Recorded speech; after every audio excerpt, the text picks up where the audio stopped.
What's good? What's good? What's good? What's good? What's good? What's good? What's good? Welcome back to Boss Talks Podcast. As y'all know, on this show, anything goes. Fucking mean that shit. For sure. It means y'all can come on here, say what you want. I can say what I want. I can talk about what I want. It's my show. You know what I'm saying? Yeah, I gotta remind people that sometimes, because they come on here and act like they try to tell me what to do on my show, or how to do it, and all this other shit. And I'm like, nigga, get your own show. If you want to tell someone how to run it, you can run it yourself. You can do it yourself. You know what I'm saying? What's good, Robbie? What's good, everybody else? Um, and to everyone that will be coming in. It is late, so ain't no telling who I'll be on. I just came on. You know, everybody in the house sleeps, so I was like, fuck it. I'll go ahead and yeah, go live for a little bit. A lot of different shit has happened. You know what I'm saying? Like, a lot of shit that I'm noticing from behind the scenes. I'm like, a lot of shit that I'm seeing behind the scenes that also I probably ain't gonna speak on because, just not yet at least. Some shit I am. Some shit, yeah, I'm just waiting for the right time. But eventually, yeah, you know. But uh, to all the new people that might watch this show, welcome. You know what I'm saying? Welcome for real. I hope y'all subscribe. Um,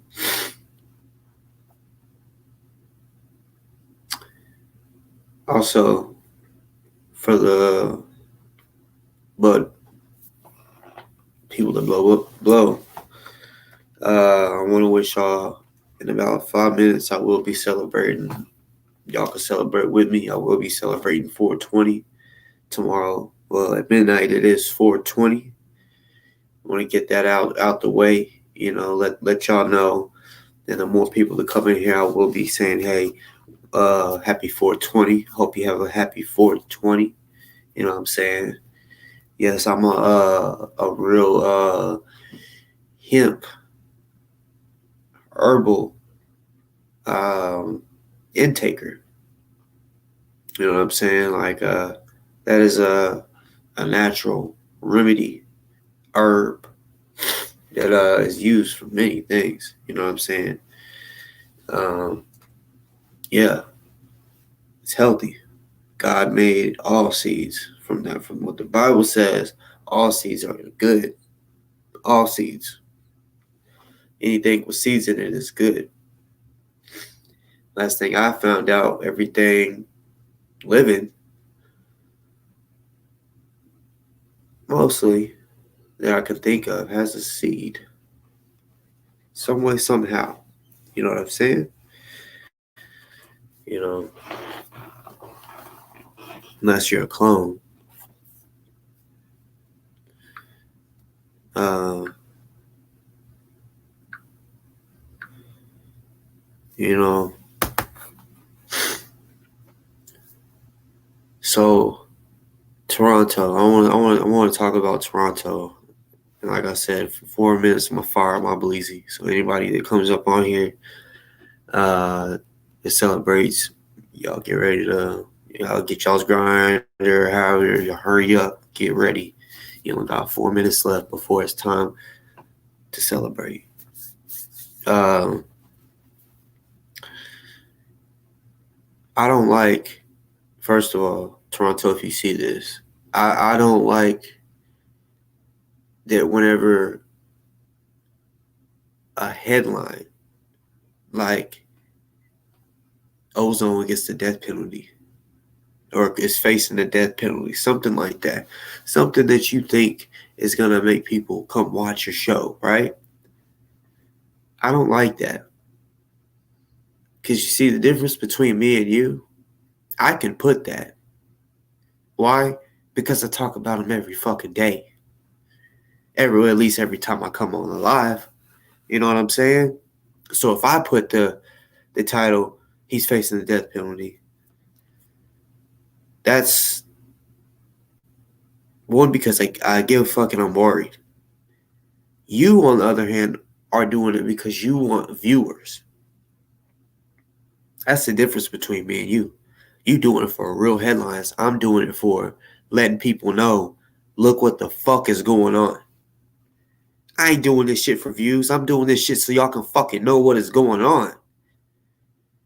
You know what I'm saying? This is a man's life.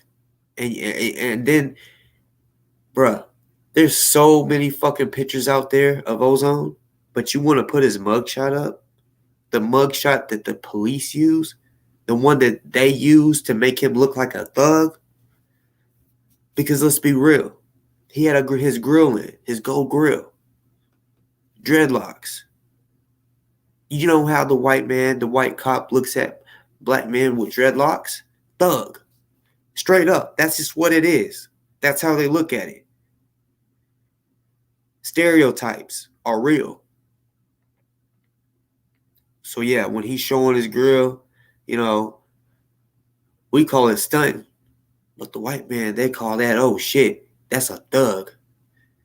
He must be selling drugs. Type of shit. You see what I'm saying? You use the same image that the news uses, the police use. Why are you using that image? Like, use a different image. There's so many different positive images of him out there. Toronto, sometimes you make me fucking sick.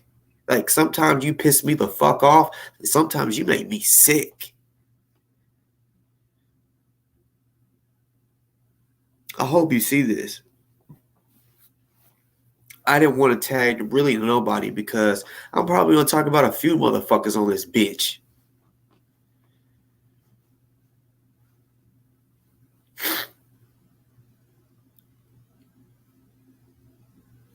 Well, Jay, that's the mindset that we got to get out of. That's how we'll be able to heal as a real nation. Those stereotypes, not good. You know what I'm saying? That's why we get killed, because of fucking stereotypes. I was recently pulled over, y'all. I didn't mention it to y'all. I was recently pulled over. You know what I'm saying? They say, any weapons in the car? I said, yeah. I let them know, yeah.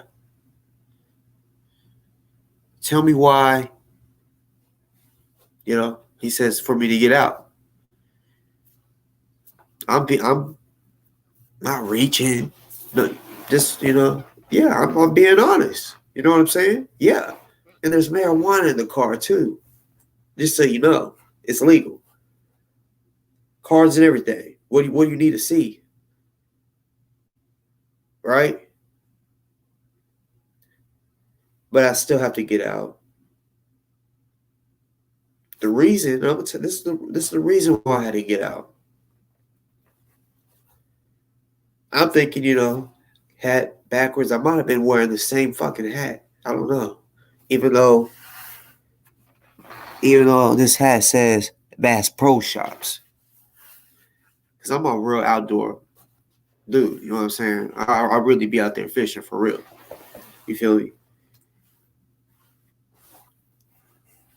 Plus, I like the pyramid in Memphis. I love it. Let's go. You know, my kids love it. I don't know if you ever been to the Bass Pro Shop in Memphis, but it got like its own little pond with big catfish. Big. I mean, if the catfish was right here in the screen, it would go outside the screen. It's just fucking huge with a head like this.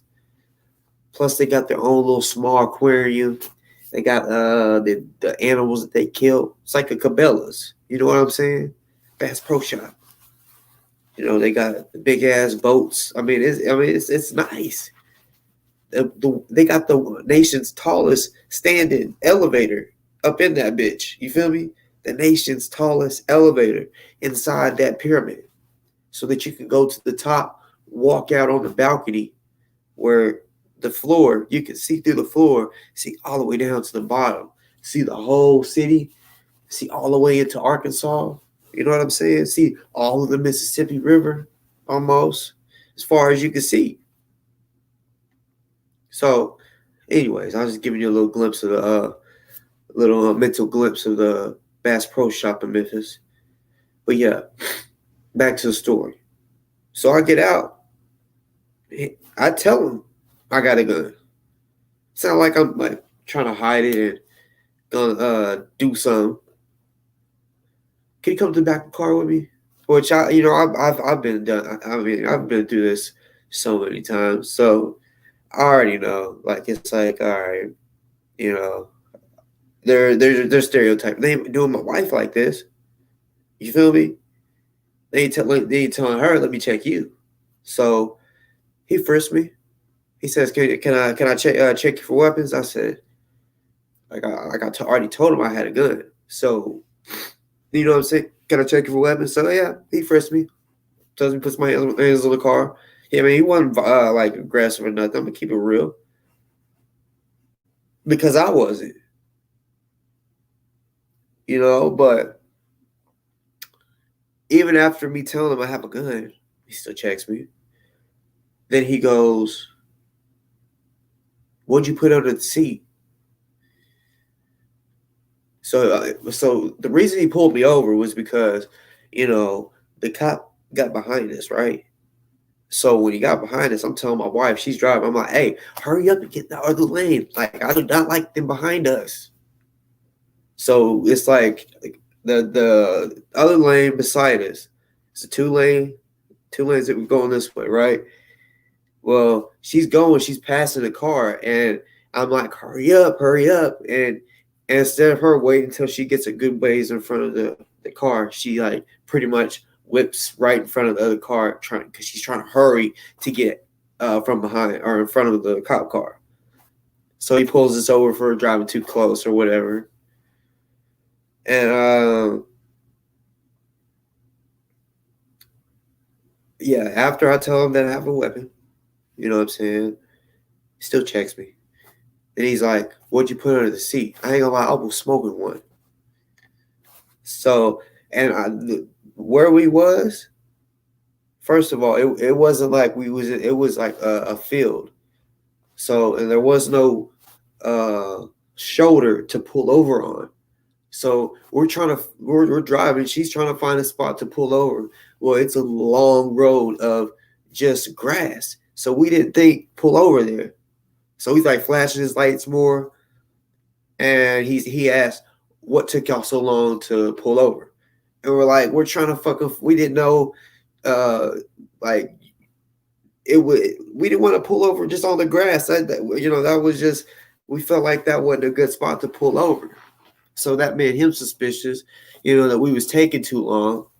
Then he asked me, he said, what'd you put under the seat? I said, I ain't put nothing under the seat. He said, come on, honesty, I'm telling you, is going to help you out right now.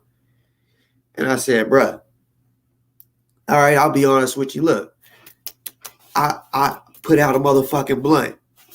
And I put it in the side, the side door. Yeah, I said I put it in the side of the door. That's what you might have seen me do. He said, no. He said, let me tell you something. Let me tell you something. He said, coincidentally, the coroner, the ones that carry bodies. That's what he said, how he said it. The ones that carry bodies. I said, I know what a coroner is. Yeah. He said, coincidentally, he's driving past y'all and he sees you reaching under the seat. Yo, I did not reach under the motherfucking seat at all. I know cops. I know when they're pulling you over, they're looking to see if you're doing all of this. So, all the real, if I'm doing anything, I'm moving like this. I'm not moving my body. I'm not dumb. I can do everything I need to do with my head straight. You feel me? Because I'm not dumb whenever I already know. So I put it out real quick, put it in the side door, put another fucking blunt down in some tea. Pissed me off that it was a full blunt. Right down in some tea, right? But I had a bunch of shit in the door, so I thought I could just throw it down in there and hide it. He didn't even find that, right? So I'm like, bro, I'm not gonna argue with you. Like, I ain't got nothing to hide. I said my seat, the seat that I have, the type of seat I have, you can't put nothing under the seat. It's just made like that. There's like, it's a safe.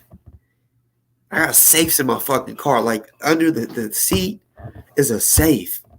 Like, you can't put, I mean, you can like pull it out, but you have to have a key and all that. It wasn't nothing like that. Yes, the gun, I had a gun right there on the floorboard, which he found. He's like, oh, that's probably what the coroner seen you messing with. I said, I told you, I don't got nothing to hide. I told you from the jump, I had a pistol on me. You know what I'm saying? I said, I told you where it was. But I said, as far as reaching, I wasn't putting nothing under the fucking seat. I ain't got nothing to hide. This shit is legal. You know what I'm saying? And I was like, what he might have seen me doing is put the fucking blunt out and then open the glove box to get the insurance and all that out, right? So stereotypes is a motherfucker. You know what I'm saying? Sitting there just gonna try to say that I was reaching on. I said no, but yeah, I mean he didn't cheat. He let us go. He just yeah, like even at first I'm like, hold up. Like he took because one of the blunts I had because one of the blunts I was smoking, I was like, yeah, I was CBD because I know you ain't supposed to be blowing in the car. So I was like, it was CBD. And he was like, you got anything else? Say everything else is legal. You know what I'm saying? Which I knew my wife had it on her or whatever. So I didn't think she was gonna say, yeah, I have marijuana on me. So the way he did it, because I wasn't about to straight up say she had weed on her. So I just said, yeah, I was blowing a blunt. That's what you smell. You smell it's in the side of the door. That's what. And I was like, I ain't got nothing else. So then he just takes her jar, just like this. All right, little jar, and he just cause I'm still sitting behind my car, leaning up against it. His car is behind, or his SUV behind us. He just takes her jar and slides it up on his hood, like slides it up on there, like in a way, like what's this? All right, and I just look at him. I was like, that shit smelled good, didn't it? Because I mean, the cards we got the cards. So yeah, we could talk to him like that. It should smell good, don't it? He said, yeah, I just gotta make for sure everything's like running the cards and shit, making for sure everything's good. And yeah, of course we got the bud back. You know what I'm saying? I said, that shit smell good, don't it? And he's looking at it, he's like, this is cool. I've never seen this. So we put him up on game of what medical weed looks like. You know what I'm saying? And yeah.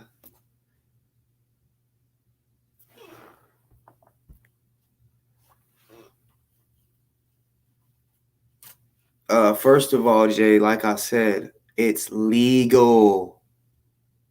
Legal. You talk about transporting weed, bro. I don't have to transport weed. I can have it out. Like I said, he gave it back to us. It's ours. Medical card, bro. I don't have to hide shit. Everything's legal. My gun, my weed, everything that we got is legal. You know what I'm saying? You just ain't supposed to be smoking it in the car. You know what I'm saying? You're supposed to be smoking it at home. So I was blowing the shit. So that's what I was straight up with him because you don't smell it anyway. I was like, yeah, that's what I was doing because he was trying to say with the gun shit. That's what all he was worried about. Then he took my gun. It was, and he started making sure it was all good. Not one in the chamber. Well, like I said, it's all good. Yeah, trust me, it's all good. Everything's all good over here, for real.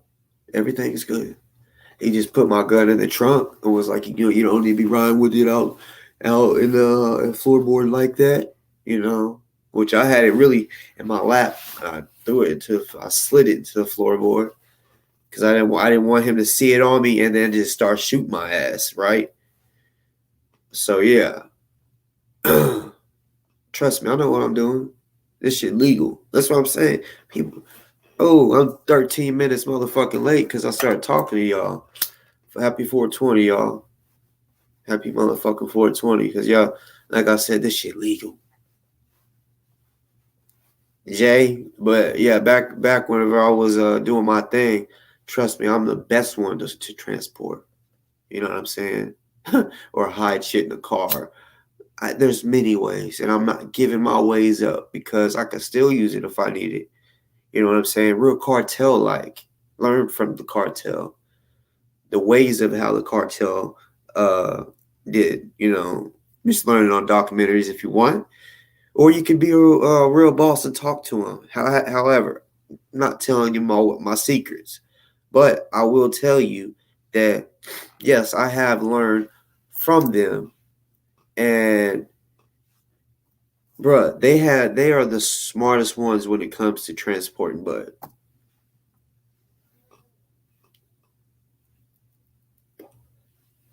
Straight up.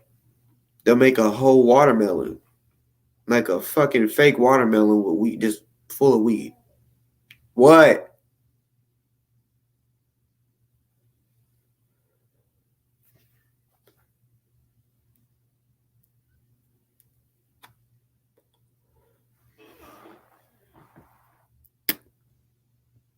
What's good to the chat, though?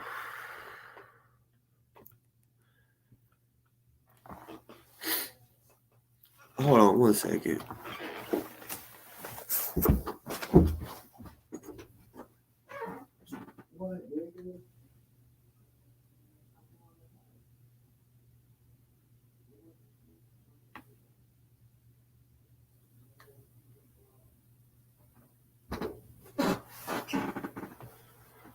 Hold on. Wife gotta participate in the 420.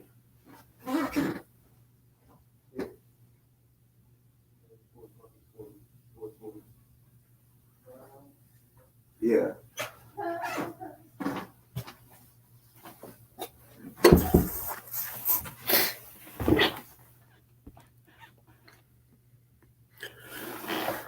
Yeah, it's 420.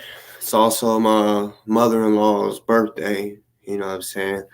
Just cause yeah, she 420, April 20th.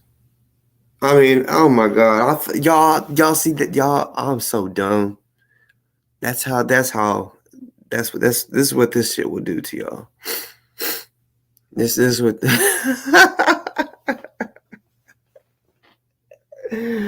Oh shit.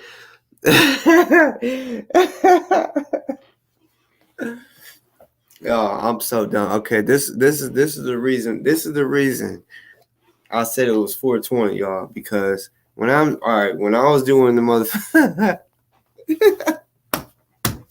Oh, that's funny as shit. Y'all can crack jokes forever on me now. I don't care. But this is what it was. This is what it was. Because when you just set up a broadcast, you got to do the dates, right? You got to set the times up or whatever. And I was just I hit the calendar, right? And I seen the 20th, and then I had. And then I look, I got shit all around right here. April and all that. 420 was just in my head, I guess. I don't know. So yeah. That's funny as hell. That's funny as hell. That's funny as hell. Cause y'all, some of y'all don't even some of y'all don't even know what I said at the beginning. I was talking about some happy 420, y'all. Oh my goodness. Honestly, I think it was because yeah, my mind was elsewhere. I had a lot on my mind, so I came on here. You know what I'm saying? A little pissed off. So yeah, my mind was elsewhere. That's really what it was.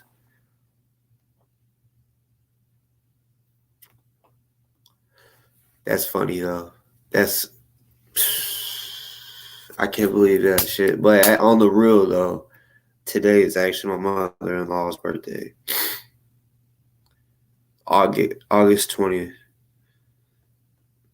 She's passed, so yeah, rest in peace to her. And this one is for her too. You know what I'm saying? Because if she wasn't gone, she would have had her medical too.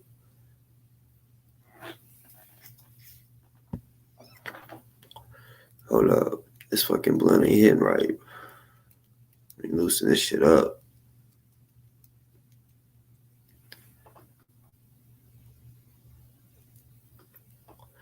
Yeah, Jay, if you try it for the first time, sometimes it don't get you blowed on the first time. I say try it like a few times. You know what I'm saying? You gotta be that good shit. But I ain't gonna lie, when I first started smoking, like in school, junior high, it was Reggie. And the first time I did, I was like, y'all do that, like what the fuck is the point of this shit? This shit is stupid. That's nigga, what? And then I just remember one day I just yeah, cause all right, I didn't do it. I wasn't a smoker, so I keep this hitting because it's gonna go out.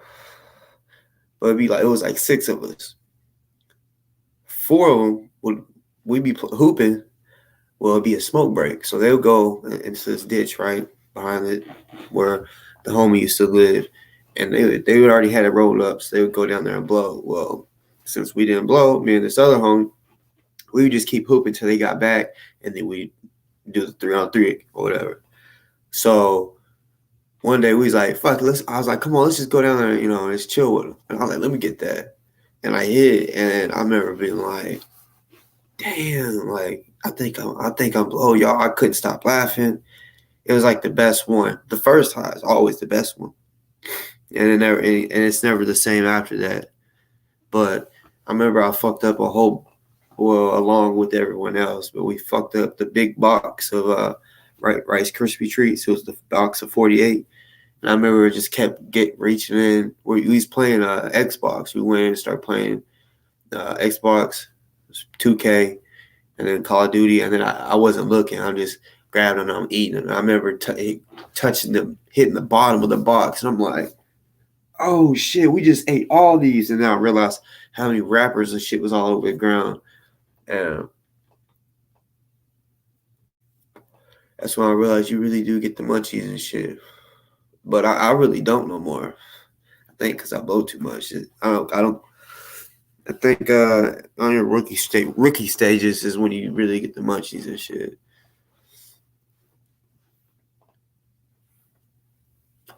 Teacup is Taharka Bay.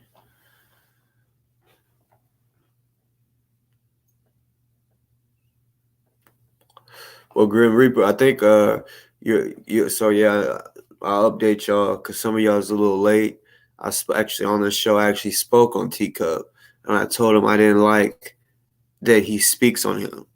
Like he might as well just shut the fuck up about him because he don't care about him. You know what I'm saying? He doesn't. He already had like in the past shows, he already like got cussed out because he wanted to talk about Ozone's homie. So they had a problem. Every time that he talks about him, he makes him look bad. He never he uses the picture the cops use. That picture when he said that Ozone's facing the death penalty now, which we all know that. You know what I'm saying? That's why I first started talking about stereotypes, because he showed the picture with him in the dreads with the gold grill. That's the picture that the cops and shit want people to see to make him look like a thug. Be like, look at this thug that just shot a cop, right? That's why I don't like Taharka.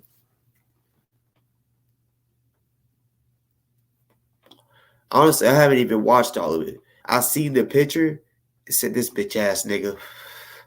Shut your bitch ass up about him. Tark, if you see this, shut your bitch ass up about him. Leave him alone. You ain't trying to raise no money for him. Shut the fuck up. Like, y'all gotta understand.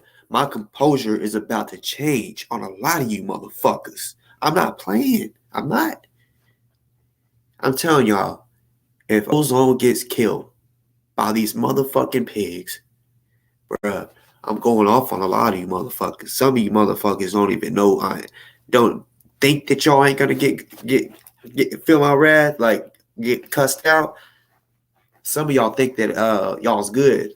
I ain't even gonna say who yet. Some of y'all's gonna get cussed the fuck out. And I'm gonna want you to do something. I'm gonna say, meet where you wanna meet. We could do it. You know what I'm saying? I'm not gonna say no names right now.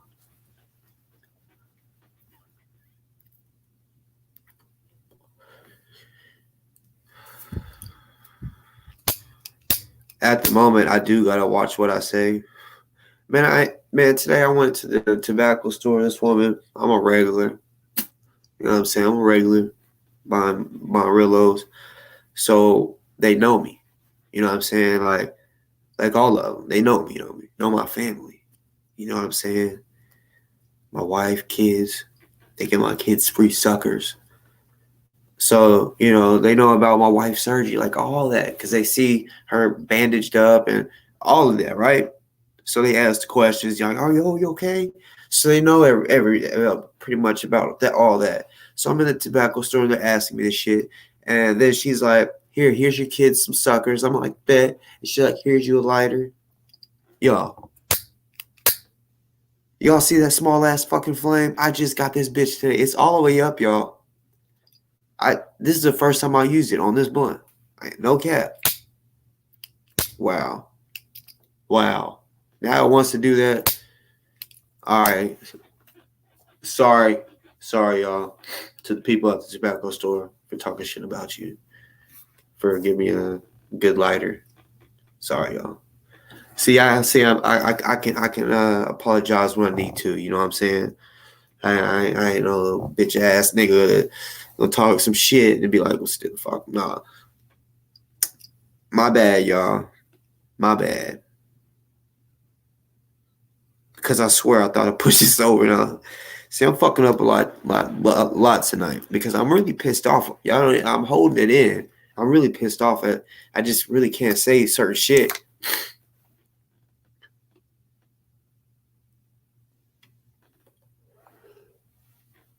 No, it was from a tobacco store, Jay.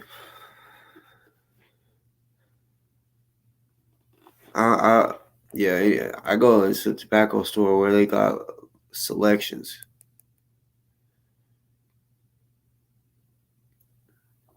Selections.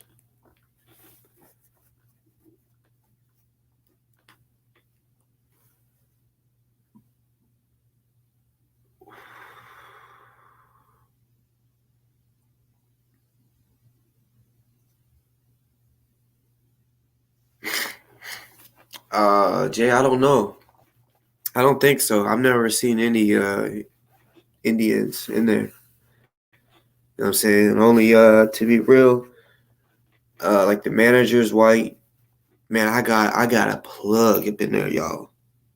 Like, I really don't even know him. I'm gonna keep it real. Like, he's new, but he's part-time. He's just there sometimes.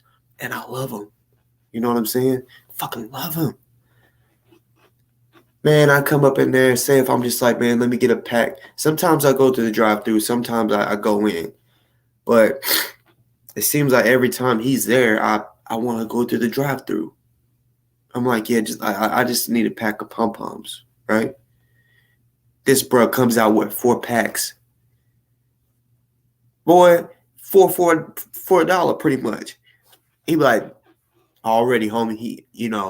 He's like, you already know. And I'm like, what? He's like, go. And then after that, that's what he does. I mean, I'm sure he does it to pretty much everyone, or everyone he just thinks is cool. I don't know. Because if he does it to everybody, they gonna fucking lose out on a lot of money. Because, bruh, he gave me four packs for $1.07 or whatever.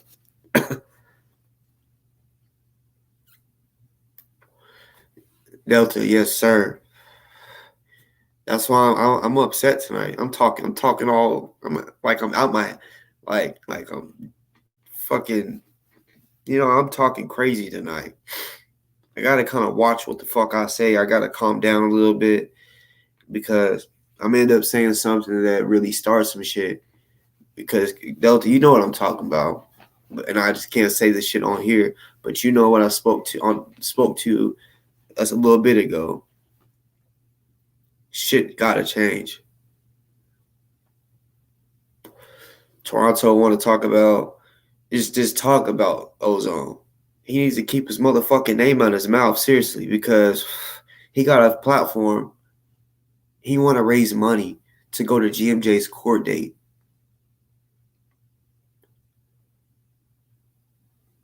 Just so he can film it.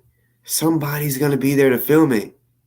He want to talk about why let how do you say it? He basically didn't want to be the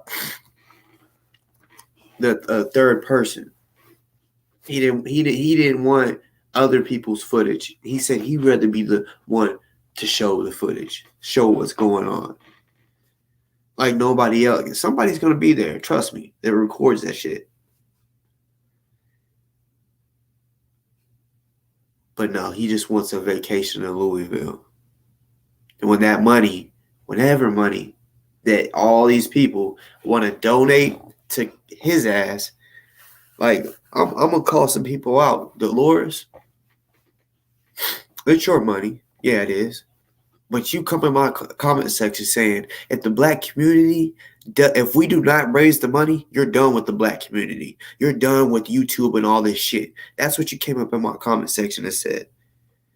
But you want to give money to a bitch ass nigga that don't give a fuck about Ozone, that ain't thrown a dime toward Ozone's legal fund.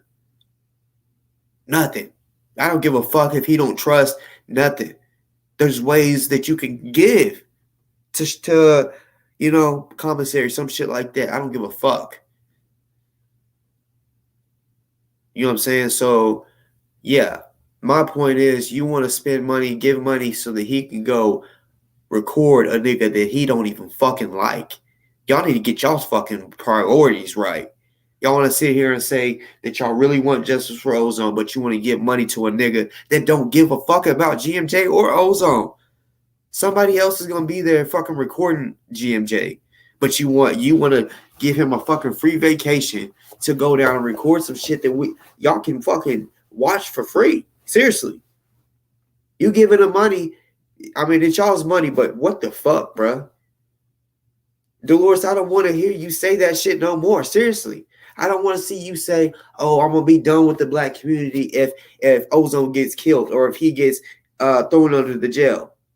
I don't want to hear that no more because you trying to stunt all up in the comments talking about how you bought all this fucking gold and shit, but you want to talk about how people ain't donating and all this shit that looks like you got extra money to spend. Throw that towards Ozone. But you want to talk about somebody else.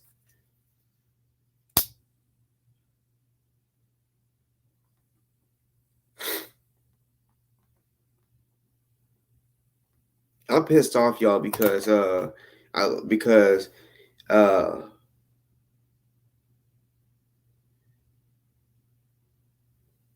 say you really right about Dolores, but boss. What do you mean, but? But what? Unless that's a typo, because there should be no but in that. That's just plain simple. I know I'm right. She can't come up in here in my comment section talking about if we don't get this money for him, that she's done with the black community. But she can sit here on and say, Okay, typo. Good, good. Because I was gonna say there should be no but. I mean, it's plain and simple. She comes in my comment section, stunting on other people, saying how she just bought a bunch of gold. You know what I'm saying? Giving probably a whole bunch, probably about $500 to Toronto to go to a fucking to go record GMJ, and he don't give a fuck about GMJ. So what's he there for? To record to see if he goes to jail? Like, oh yeah, let's see if he goes to jail. Cause it's not like he's supporting him. It's not like he's hoping that everything goes good. He's there for some negativity. That's why he's bringing security guards. And honestly, I hope some niggas that really want to see him show up and approach him face to face. Fuck who he brings. Honestly, I ain't going. I'll tell you that right now. I'm not going. You know what I'm saying? I don't have no reason to go. You know what I'm saying? That's not my leader. I don't really follow him like that. Just like there should be no reason that Toronto goes. There should be no reason y'all spending y'all's fucking money for him to go. So I'm saying, y'all, like,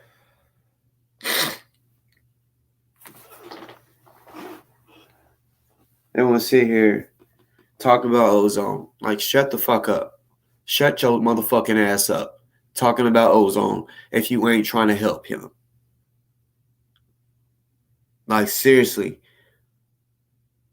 I'm at the point where like if we was in person, all y'all that's talking about him, y'all get smacked by me. Y'all would. Y'all would get fucking smacked. I'll get you correct real quick. I'm telling you right now.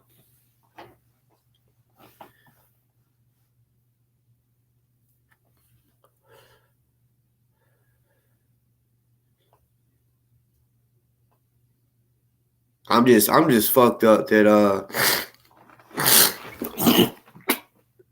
I know y'all. I sounded gross. I'm sorry. Had to get it out. I'm just fucked up right now. Like, it really kind of had to really register in a way, but in a way it has, because I'm fucking pissed that the shit switched to murder, to first-degree murder, and he's facing the death penalty. Like, I mean, I know he was facing life. That was already fucked up. But I knew we had the 150,000. We could get this up. I don't know the number yet. I'm gonna get that. I'm gonna get what it is. Whatever whatever the lawyers talk about. Damn, I hate when that shit gets in my eye. That shit burns. Y'all know what I'm talking about. Fuck. But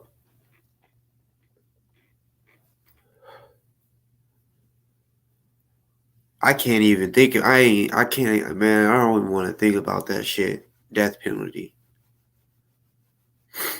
Because I know he can beat this shit. He just needs defense. You know what I'm saying? And as far as a public defender, I'm not about to sit there and give a public defender knowledge that I have that could help him. I don't trust a public defender at all.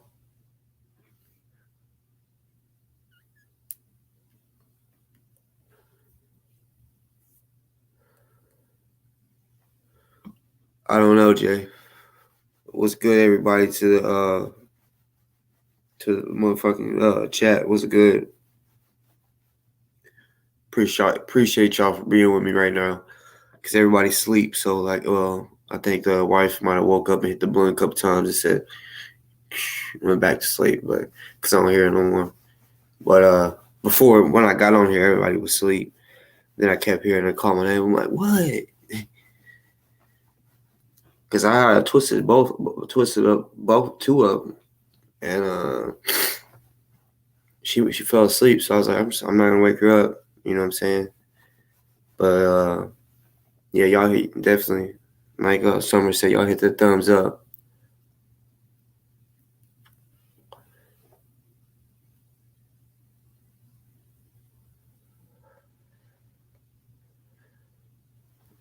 Well, Jay, I'm gonna keep it real. In all my days, like, all right, check this out. I had a public defender, right? In my opinion, the lawyers are, I don't give a fuck what it is. They're supposed to be trying to defend you, not be on the other team's side, right? My first charge, I was at a party. I had like 3 or 4 beers and a G. Some good shit.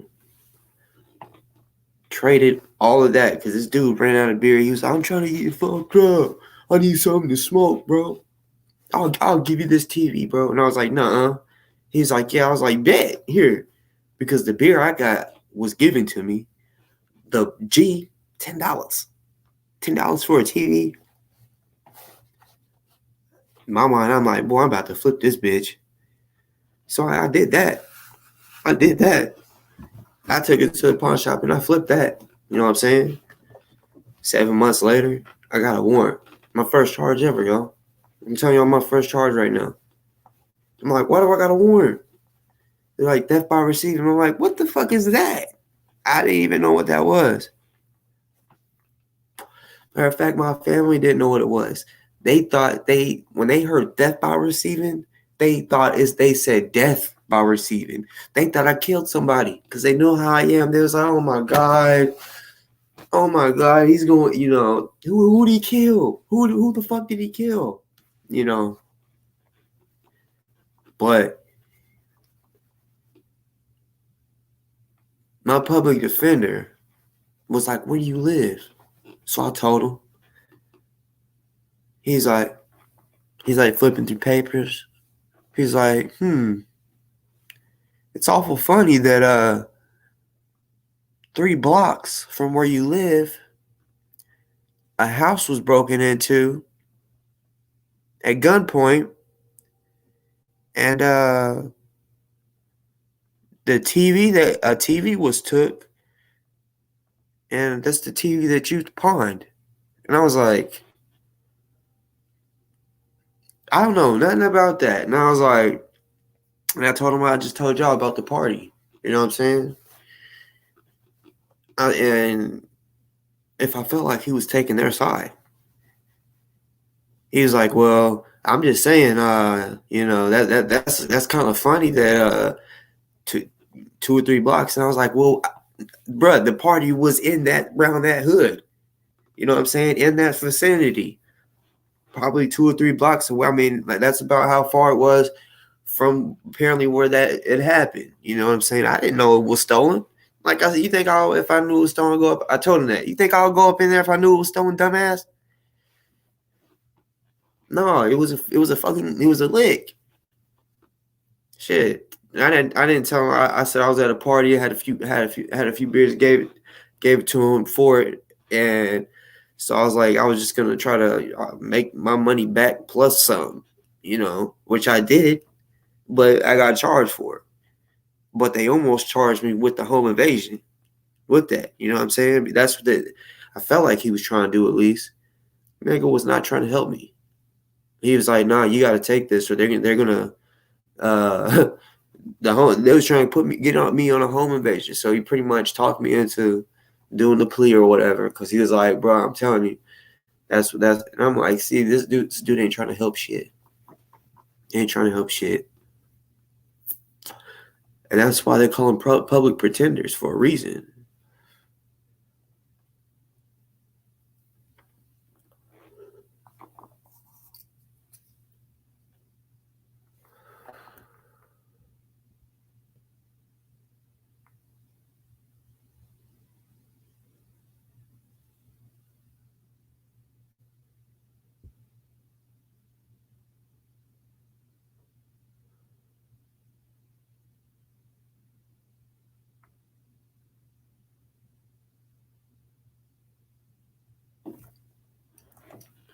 Well, I didn't even just I seen what Robbie said, but wholesome granny, how you doing?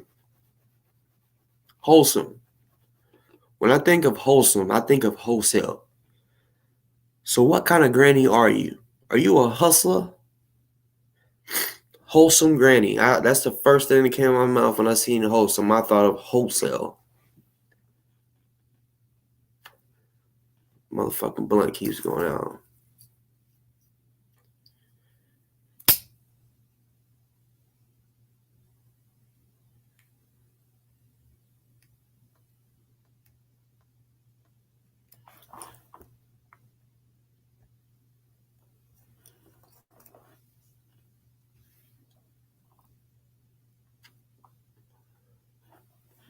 Yeah, Grim Reaper. I just read what you said because I seen what your leader said.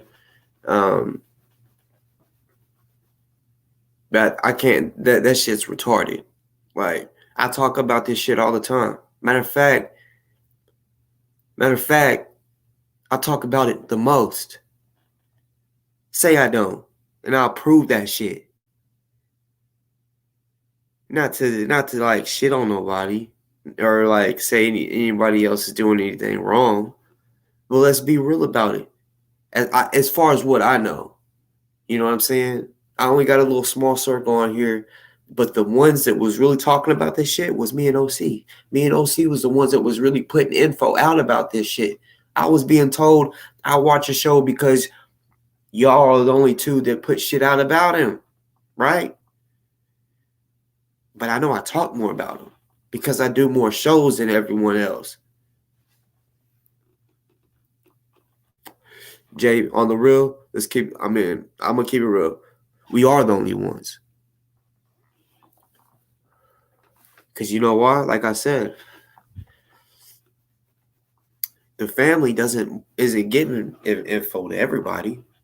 They're giving info to a certain somebody, and they're giving them to me and OC. Plain and simple. So that's why I know who is and ain't talking about them. And the people that are like Tarka, shut the fuck up. You don't know nothing, nigga. All you know is what the motherfucking news shows. Bitch, I got real behind the scenes info that I can tell and can't tell. Bitch. But you want to talk about them, but won't even help raise some money, bro. Like,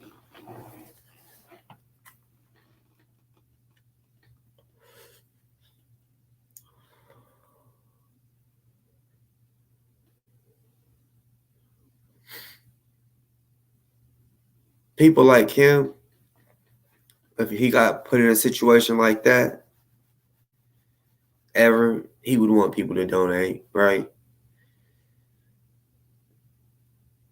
I would do him the same way he did Ozone on some real shit. He don't give a fuck about Ozone. He wants to talk about it for people to come. I mean, nigga, I've already talked about it, bitch.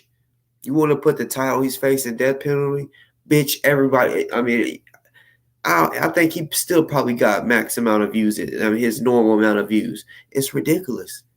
He ain't giving no new news, bitch. I already told you. Told you everything you need to know.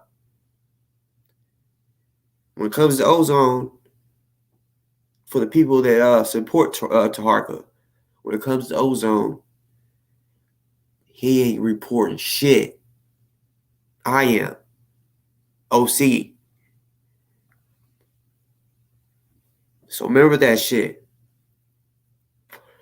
Don't give him no view when it comes to Ozone. He don't know shit. And he damn for sure ain't saying, hey, I'm donating $1,000 or I'm donating 20 or what the fuck ever. Or I'm donating what I was given to go to see GMJ, a nigga that I don't even like. I'm going to go record a dude I don't even like in court. Hoping oh, man. Just don't make no fucking sense to me, man. And then he even had the balls, before we found out the cop died, he had the balls to say, and then it might even be cool to go see Ozone. He's planning this because he knew that his court was in October. So he knew he had enough time to just put it on their brain and then make them donate again to go to Ozone's court date for a fucking vacation to the beach. That man is something else. He really needs to keep Ozone's name out of his mouth because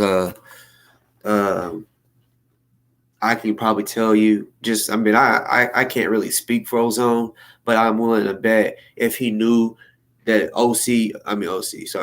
that Toronto was speaking about this shit and not really even trying to help, he said, "Leave my motherfucking name at your mouth then." You know what I'm saying? Just don't even talk about me. If you ain't worried about me, you just why are you talking about me? Because you really ain't worried about him.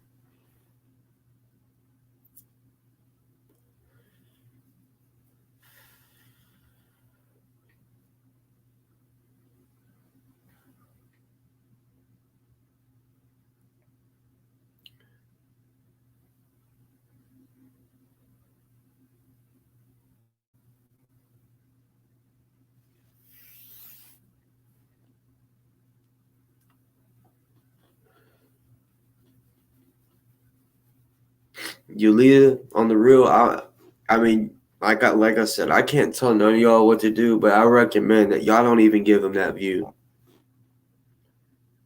because he's making him. He's the look. Just look at the thumbnail, the picture he used. He used the same pit. That's why I never use that picture or try to show it because that's the same picture that the cops use, the news uses to shine a light on him to make him look like a thug. Straight up. They didn't want to put no other picture. His mugshot or whatever. There's other pictures out there he could have used. Like him and his fucking family, man. Like he could have did a story saying it's fucked up, put a picture of him and his family or whatever, saying that they might lose their fucking dad. But he wants to try to make a fucking story. A storyline that, nigga, I've already told everybody what they need to know. The news has too. So why the fuck are you talking about it as if it is breaking news? Like, so I seen someone say it. This shit ain't breaking news. It's already been said. Why are you still talking about it, bitch? I could keep talking about it, but bitch, you don't even need to be saying nothing about it. You ain't worried about nothing about him. You stupid fuck.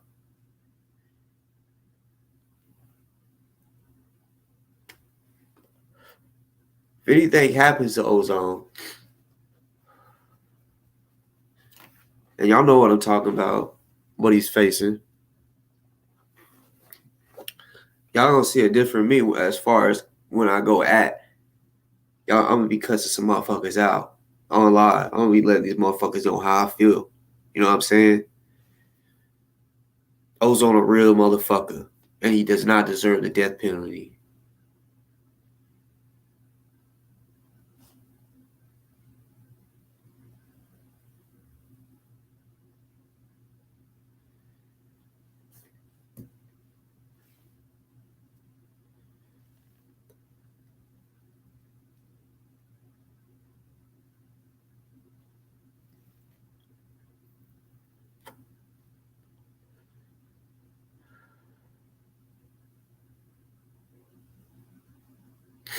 Z Crusader, what are you who are you talking about? I don't see any tats on him. I'm not. I guess I'm lost with what y'all's talking about.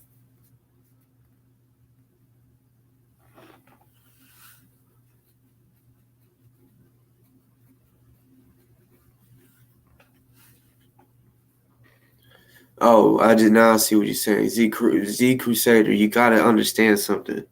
There was 2 cops. That's why I'm saying I know he can beat this case. We just gotta get the money. I already know some fishy shit's going on. Look, I don't know if this dude just calls me boss, but the cop the other day called me boss. He could just be like me, where I'm like calling y'all bosses and boss ladies for a term to make y'all feel up here. You know what I'm saying? When he called me boss, and I'm like, damn, does he know who I am? Maybe not. Maybe it's just a coincidence, right?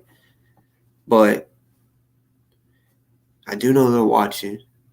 That's fine. I don't give a fuck. I ain't got shit to hide. They do. They got shit to hide. I don't.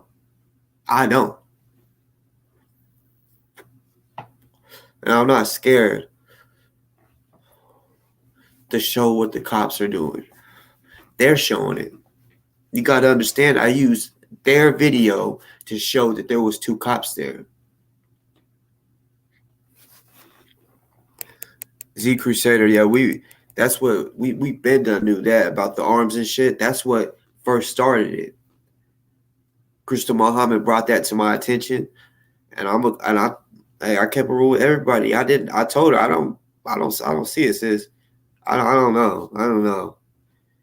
She's like, no, there's 2 cops. So I'm like, all right. So we did a show together. I was like, I'll do it with you, in support. Because if you really believe there's 2 cops, then I'm riding with you.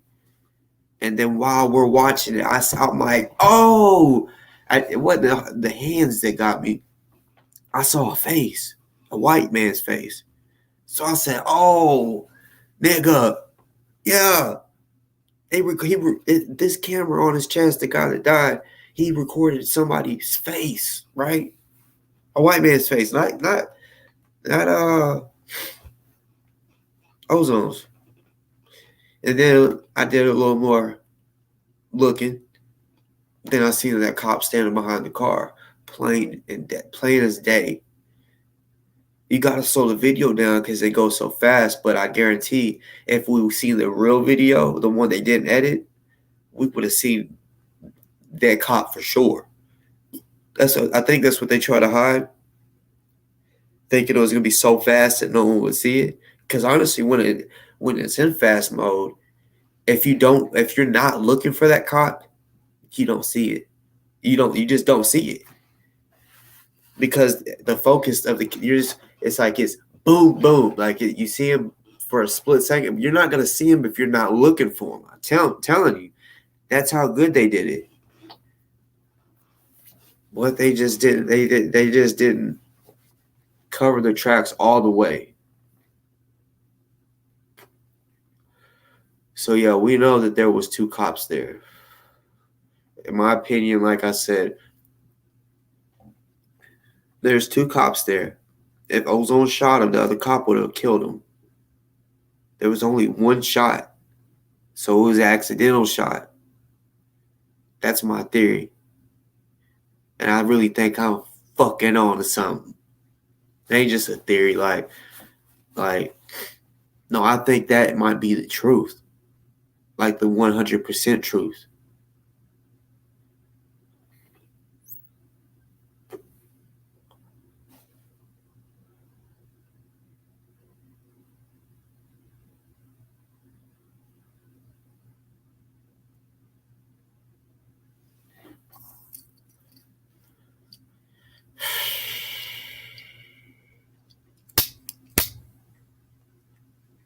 I'm about to have to roll another one. I ain't done smoking.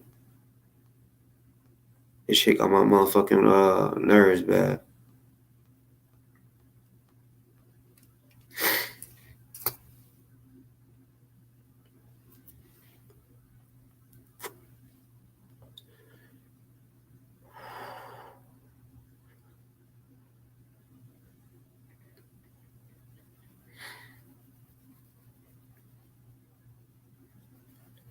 Yeah.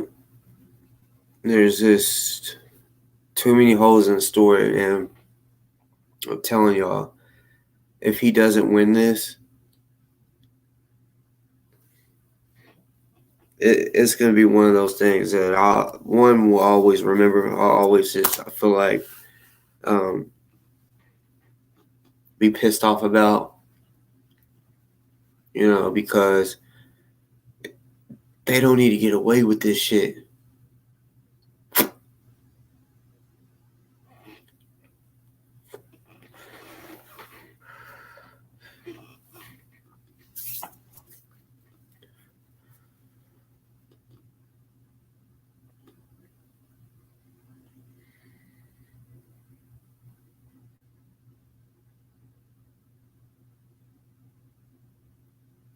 Yeah, man. Just want to take a little second to think about that shit. I'm sitting here thinking about that whole, like, what the fuck could have played out?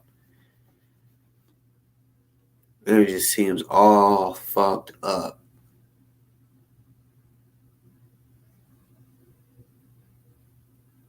They should have never been there. They should have never been there. Suspicious activity. That motherfucker. There's nothing suspicious about sitting in your own driveway, in your own car. I don't give a fuck if it's 3 in the morning, bitch.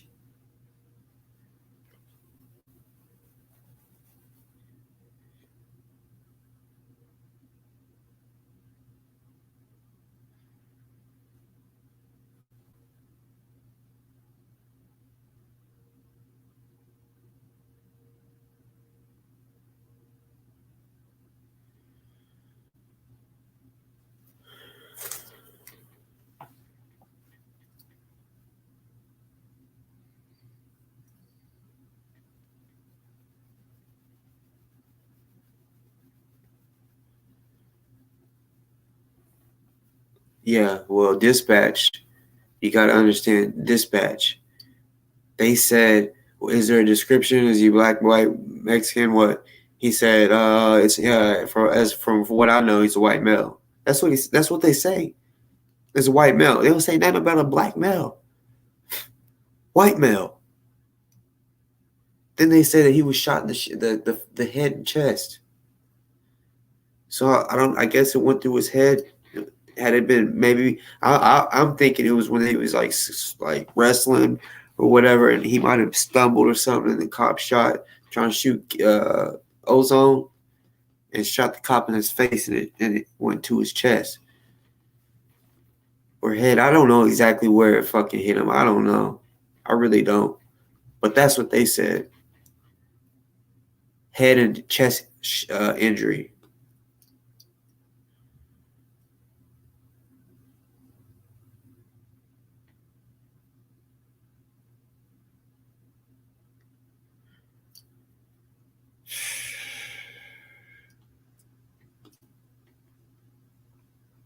The cops need to keep it real and stop trying to like cover their bitch assness, because there was another cop there, so there was another body cam footage. They need to release that. They need to be real about it and release what's longer than 23 seconds. And they need to get fucking dash cams. Oh my god, it's impossible for that to for it to be only 23 seconds. They try to. I've heard a theory out there. I don't. They somebody said this. They're saying that he cut the wire to his body cam. We seen Ozone with a fucking phone. So you're telling me he carries around scissors?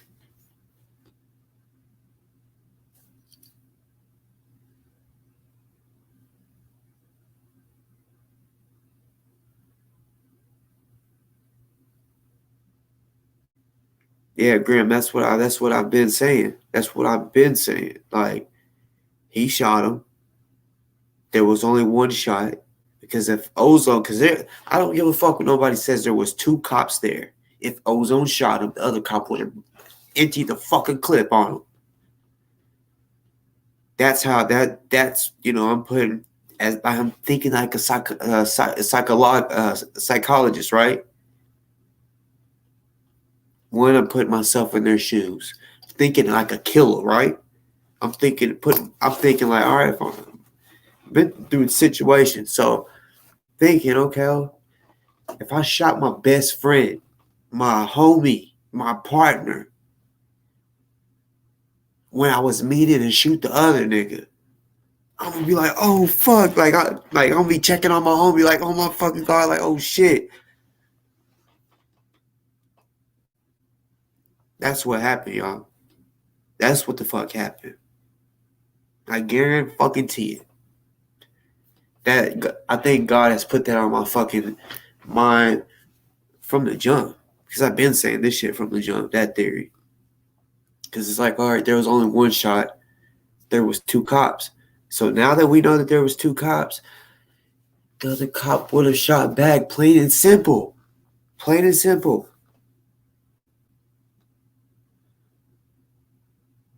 Like I'm telling you, I don't fucking solve this bitch. I'm telling you. I'm glad Crystal brought it to my attention because all at first it was just hands. The hands is kind of hard to prove, but now with the video of the other cop actually being there and then turning on the flashlight, all of that, I don't give a fuck if it's a microsecond. He's in the footage. Footage don't lie. There was somebody else there. I don't give a fuck if it wasn't a cop or not. They said that there was no one else. So even if it was just a regular standby, a person standing by, they had a flashlight.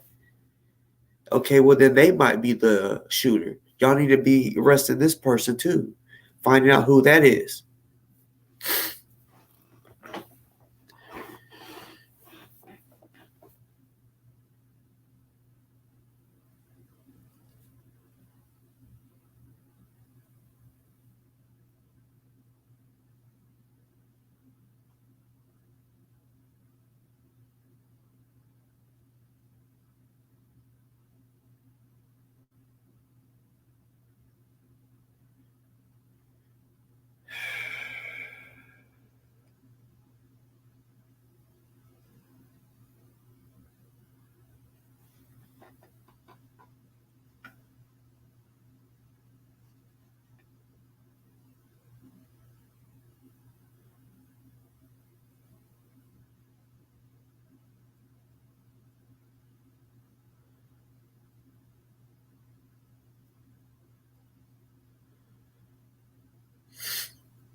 You see, all these big people like y'all said, Tariq, Kwame, all of them, when they first see the video, right?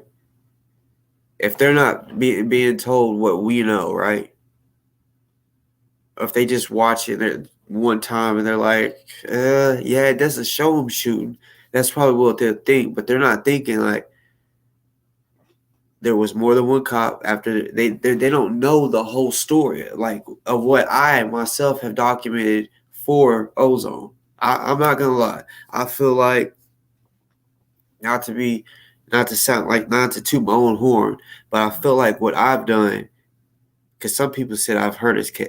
What I've done is hurt his case. I feel like out of anybody's shit, I've helped his case the most because I've been the one that pointed out everything,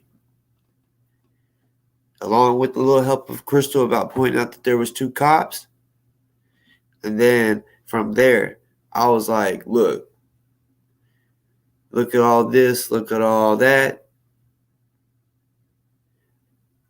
And I've also called the cop to get documentation of him saying there was only one cop there. His reaction when I said, y'all know that there's another person there, he got quiet. And the other guy was all acting shady and shit and all and all of that. But I feel like for these big people that have the big followings, they gotta know the whole shebang bang. They can't just watch the shit because they need to know. They need to see it slow down so they can see. Oh, there's a second cop. They need to see on Boss Talk show that he talked to the cop and they said that there was only one cop for sure. You know what I'm saying?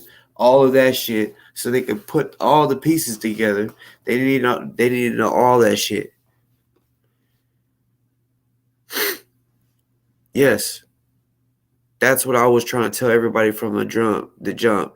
I know some people didn't want to believe me. I kept saying it was a Rico, but everyone was like, they can't get us on no Rico. And I'm like, well, I'm not really meaning Rico. I'm just meaning anyone that's claiming black militia, they are going after.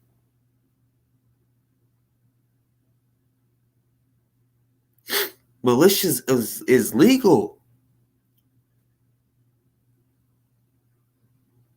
But just like they did with the original Panthers. They put him in prison or killed him. It's the same shit over and over again is what they're doing right now.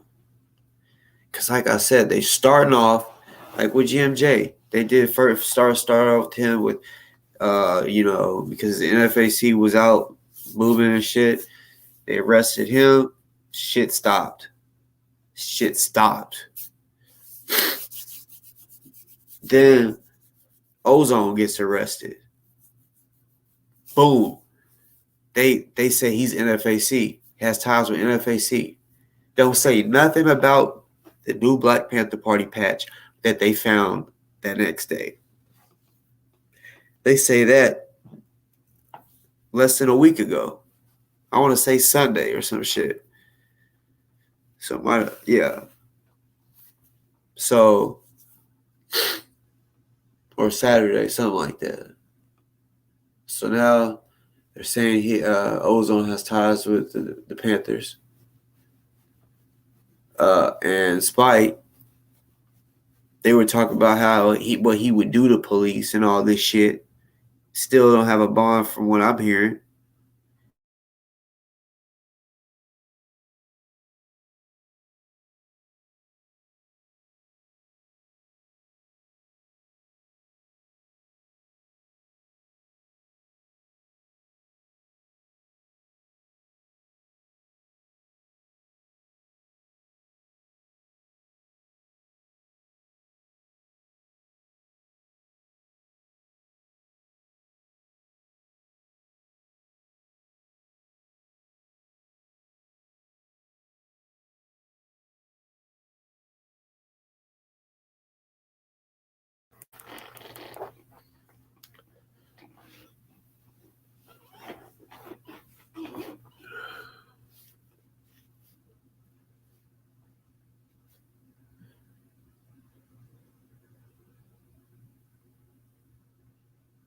That shit pissing me off though. You got people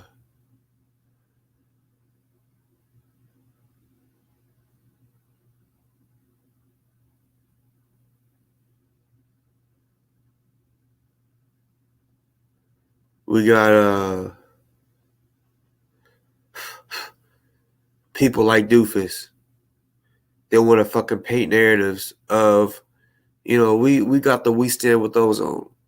We all know who runs that. And Doofus want to go paint narratives instead of thinking like, okay, all that money that's being raised is supposed to go to Ozone. That's the money. That's all the money right there that we got for raise for Ozone, right? But he, instead of thinking, oh shit, if I go saying this shit, it could cause problems to where that money does not go to Ozone at all. He want to try to talk about a scam and shit like this, right? When he doesn't know shit. So people now, some of y'all know what's up. He painting pictures not to donate to Remy. You know what I'm saying? So yeah, I hope y'all don't feel that way. I hope y'all still thinking up here that everything is good, and if everything ain't good, we gonna handle that shit. Which that ain't no threat to anybody. I'm just saying that's how it's going down. Like, we all know everything is good, and of course, if anyone fucked this over, anybody, this is anybody. I'm just saying in general, if they fuck this over, we gonna handle that. We don't need no fucking cops to handle shit. Like, can they?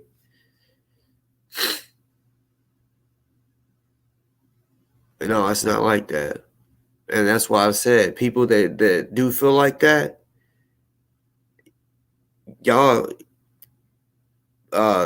just because look, I got people that say, you know what, boss, I'm just gonna give it to you, and you give it to the right people. And I'm like, you know I am. You think I want to see and hear about Ozone get the death penalty, motherfucker?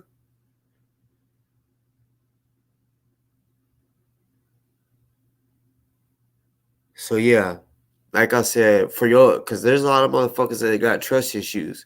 So and like I said, hey, I can't blame you for having trust issues for certain shit. Like I said, I show my motherfucking receipts whenever when a motherfucker, and yeah, there's people up in here, they could tell you. They know I have. They gave me the money, and I put it where it was supposed to go, and they all know it. And if I didn't, they would be on here bitching at me, telling me why the fuck didn't you? You know what I'm saying? Y'all would see that shit, but y'all don't, because yes, I do keep it real. You know what I'm saying? I do say this is where the fuck it's going. I don't say, oh yeah, I'm raising money and, you know, hold on to it for myself. No, I put it where it's supposed to go.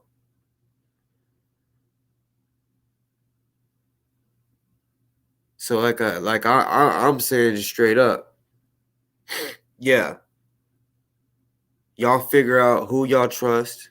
You know what I'm saying? And do that. And I tell people all the time, because there's sometimes people say, hey boss, I'm throwing you something because I love what you do, which I salute that. You know what I'm saying? But sometimes there's been twice that someone has thrown and said, "Here you go," like, and one of them said salute. It was like $15, right? It said salute, but I didn't know it was supposed to go to Ozone, which it still went. It was a misunderstanding because I seen in the chats that said I just gave boss some money for Ozone, and I was like, oh, that was for Ozone, which it was still literally in my Cash App. Like I didn't even cash out or nothing. So I was like, okay, that's fine. I just, that's why I tell people, if it is for Ozone, when y'all send it to me, if y'all do send it to me, which uh I'll put that shit out right now. But yeah, if y'all did send it to me for Ozone, please let me know that it's for Ozone, right?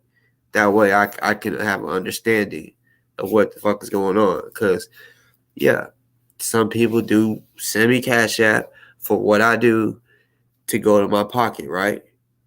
So yeah, I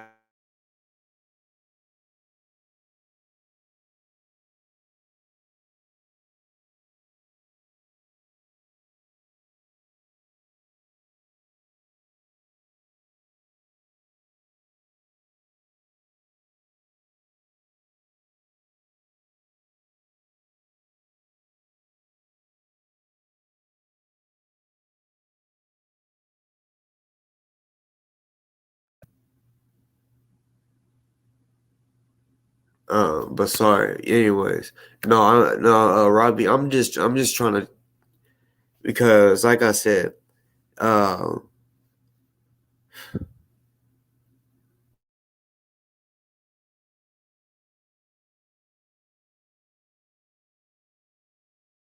oh my God, this I'm telling you, this shit's pissing me off.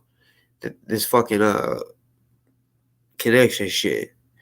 But at the beginning of all this, I didn't want to be the one doing the GoFundMe or nothing, because I know how that shit, how what happens. Look what's going on with Remy. He got motherfuckers calling him a scam artist and shit. You know what I'm saying? Every fucking time someone does a fucking GoFundMe, they think that they're pocketing money and all this other dumb shit, right?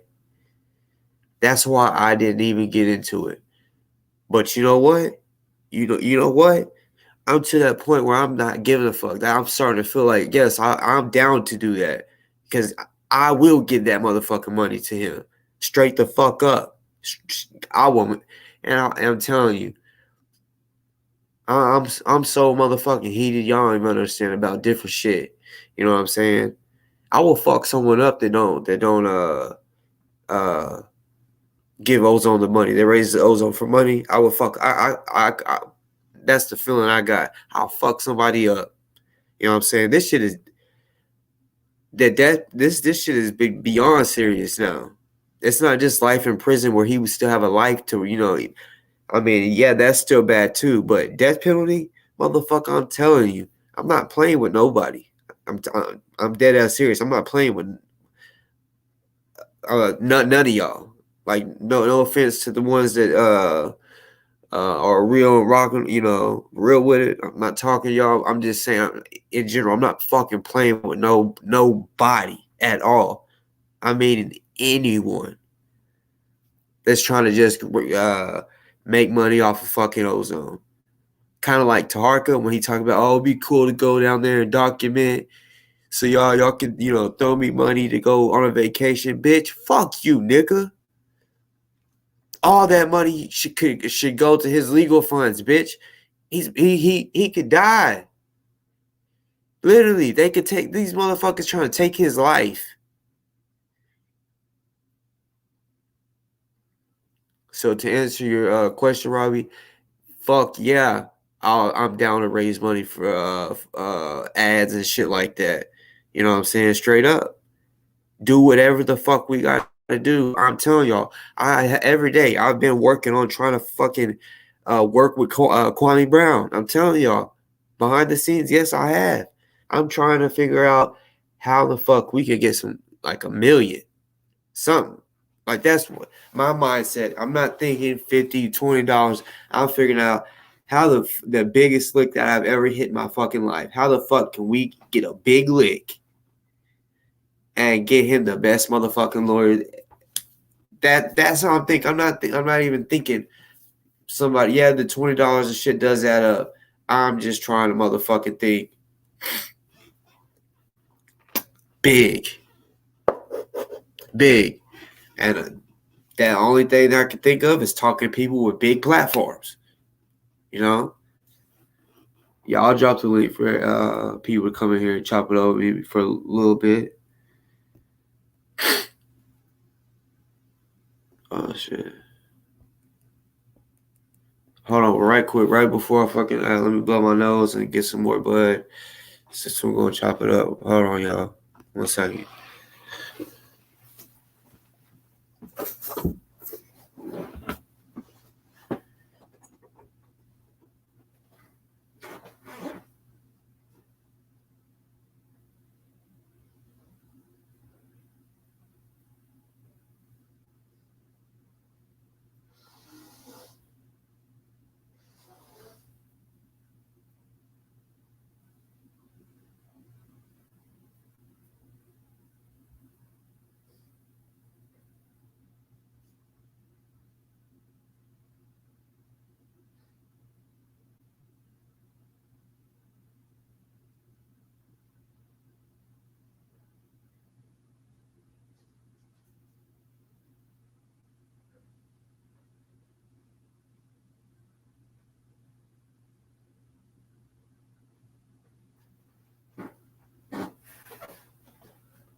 DN, I'm not playing.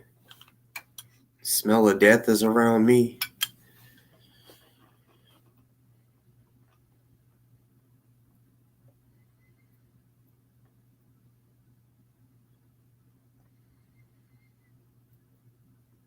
That type of shit right there. That shit makes me want to put on camouflage, you know? That type of talk. Yeah, that type of shit makes me want to put on camouflage.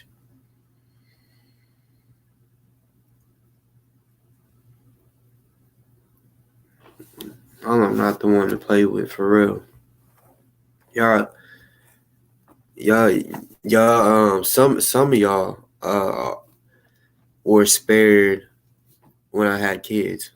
Y'all were spared 6 years ago. You know what I'm saying? Didn't even know it. Y'all got spared. A lot of y'all, right? And I didn't even know y'all yet. Y'all just like futuristically got spared because I'm telling you, if I didn't have kids, I'll be using my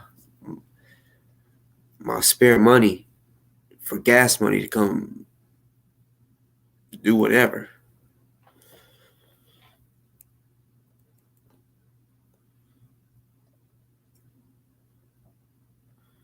Anybody can hop on a motherfucker.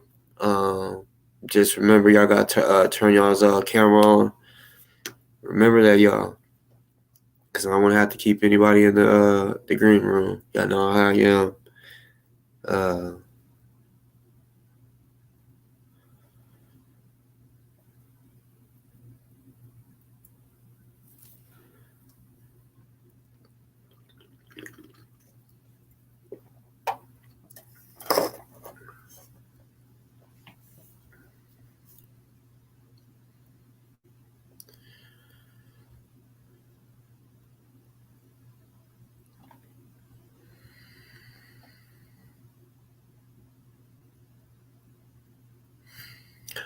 No, I'm not bringing Kirk on this bitch. That's why I was trying to tell Kirk earlier, or was it today or yesterday, whenever. I want to tell him to his face, I told you you ain't welcome on my show. But yeah, that's the last one. He want to say what he said last time, just straight trolling. So yeah, I mean, he can think I'm playing, but he'll just sit in the green room, just sit there, and let me watch him just sit, just sit there. What's good? Yo, what's going on, man? Yeah, I just got up out the bed for a second, man, and all I was gonna say to you was when it comes to some of these platforms, some of the people who are social media influencers or big YouTubers, I just look at them as their businesses. So anybody who has a website, anybody who has like a business email, before what I was doing was just emailing them. Some people will respond, some people won't. I think a lot has to do with how you put the subject. So I'll just give up some game. I don't care who uses it. A lot of times in the subject for the emails, I will put serious inquiry, semicolon, marketing and advertising. That usually get people's attention because they're probably flooded with a whole bunch of emails that aren't professional. So you want to put something professional email. There's some people it may take them weeks to respond if they're super big. I can say this as for my dealings dealing with Tariq, and from what I know with him in the past and other people who've run ads with him, they typically respond within a day or two. If you already got your stuff together, like as an MP3 or a JPEG, you just upload what you want promoted, give them details in the email, and there's like a separate email that they have, right? That's like a Yahoo email, and they're real professional. Um, I thought I know I can't name some names right offhand, but I know on Instagram there's some other like news sites that are independent media sites that also may run ads. But that's the thing, like everybody's ad rate differs. Some people may charge a couple of hundred. There's some people who just charge as little as $50, especially on Instagram. They might say, and you know what? As funny as it may seem, I know somebody's gonna think this is like debaucherous and I could hear stained glass in a Christian church cracking. But you got to think almost like these rappers when you're promoting. Man, if I could find me an Instagram influencer, a model to twerk or dance and just boom, because you said the key thing about a picture, right?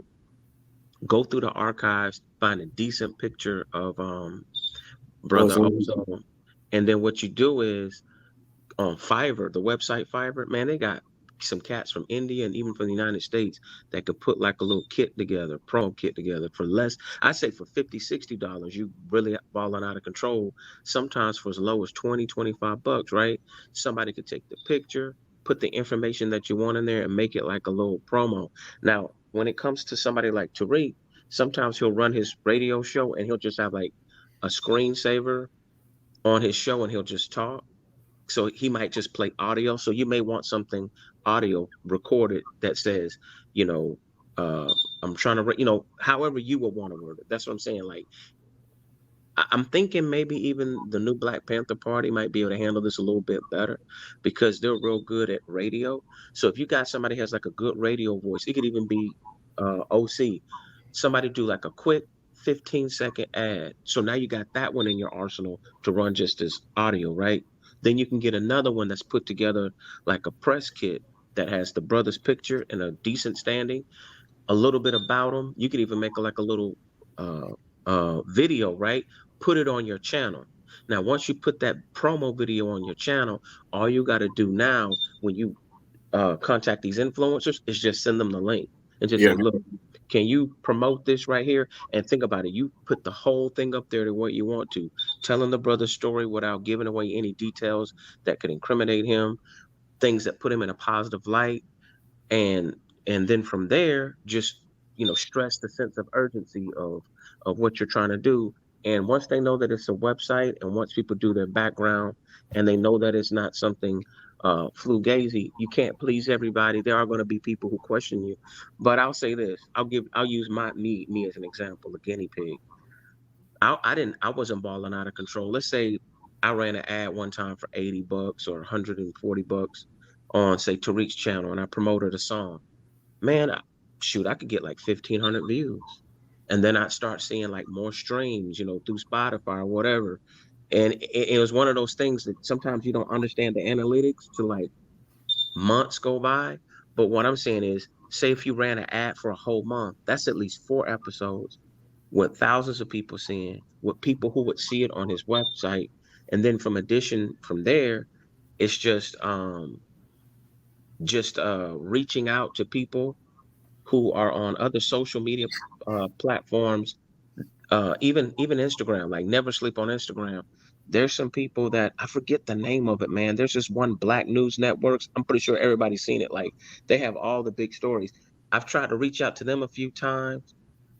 I want to say I got a hold of them one time, and their price was not cheap, but at the same point in time, I understand like everybody's got to eat. So I guess I know that can get a little tricky with people who are distrustful. But if you have people want to record, like, let's say if y'all see whether somebody runs the ad or not, if I can put my nickels and pennies together, I don't care if it costs me $300. I figure I could at least run the ad with Tariq. Why? Because instead of me making a $250 donation, I figure by me running that ad, you might get way more money than 250, because say 1,000 people find out about it.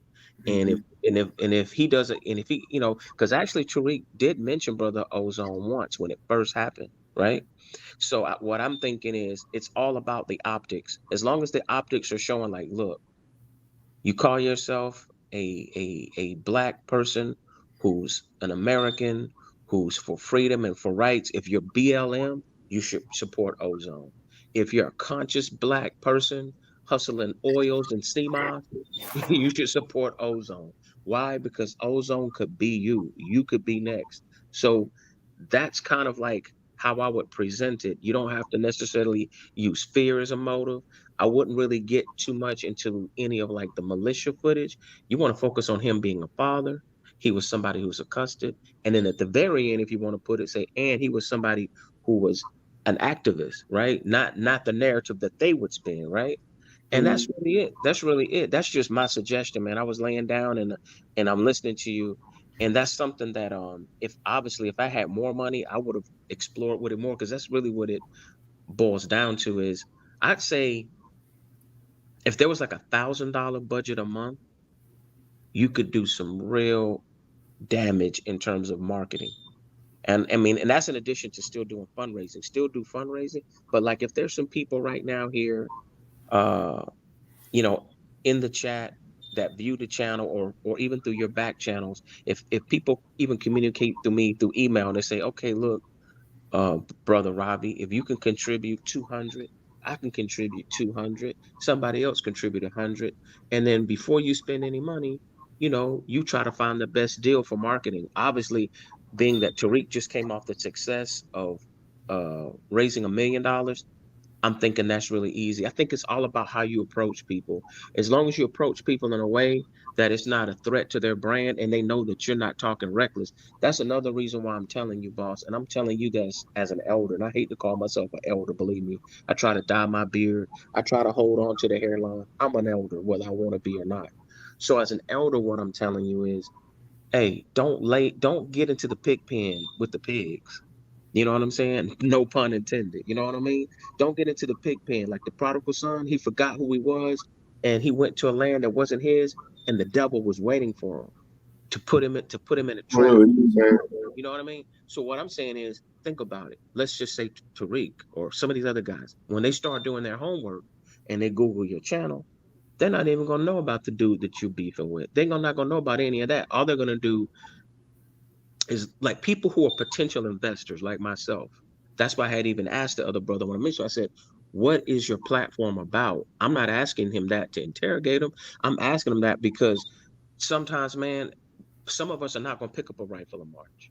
Some of us are not going to go out there in the front line and be a soldier, but some of us are willing to give up money to support the soldiers or at least be support. It's just like when you're in the military, not everybody's a trigger puller. You got a lot of people who are support. And that's the biggest thing that we're saying right now, right? When you have somebody who's the vanguard, when you have somebody who is the face of a movement or organization, you want to be able to galvanize people who, even if they passively will contribute monetary funds, and you've achieved that. So, and when I say you, maybe not you by yourself, but just, man, you even taking the time to go on a 24-hour live. I mean, bro, I can't go live and get even 20 people to pay attention to my live or 50, 60 people because I'm not active online like that. But you're consistently doing it. So what I'm saying is, with everything that you're doing right now, and depending on how you uh present it, I think it's an opportunity that's going to help brother Ozone. And I think people like the Panthers or other people like in your network who are used to like running a website, dealing with doing interviews and all of that. See, because what I was thinking right now, when I was thinking, I said, I know Lord Jamar, he has a pretty big platform. When you think, there's no Mm-hmm. doubt in my mind, if I would have kept promoting my music or whatever, I could have gotten an interview with him, right? Even if it would have cost me. Because look, nothing in the world's for free. We don't have a problem paying the Chinaman. We don't have a problem paying the Arab. We don't have a problem, paying the dominant society. Especially, we'll brag. We'll keep the tags on to show people how much we spent. So if somebody says, "Hey, man, look, throw me $400, throw me $300, I'll give you an exclusive." If somebody has a problem doing that, I'm letting you know, if that's what it took, the first of every month, I got you. You know what I'm saying? Like, if that's what it takes, just so nobody's dragging feet and there's no negativity and people casting doubt, because my whole point is I'm all about that action, boss.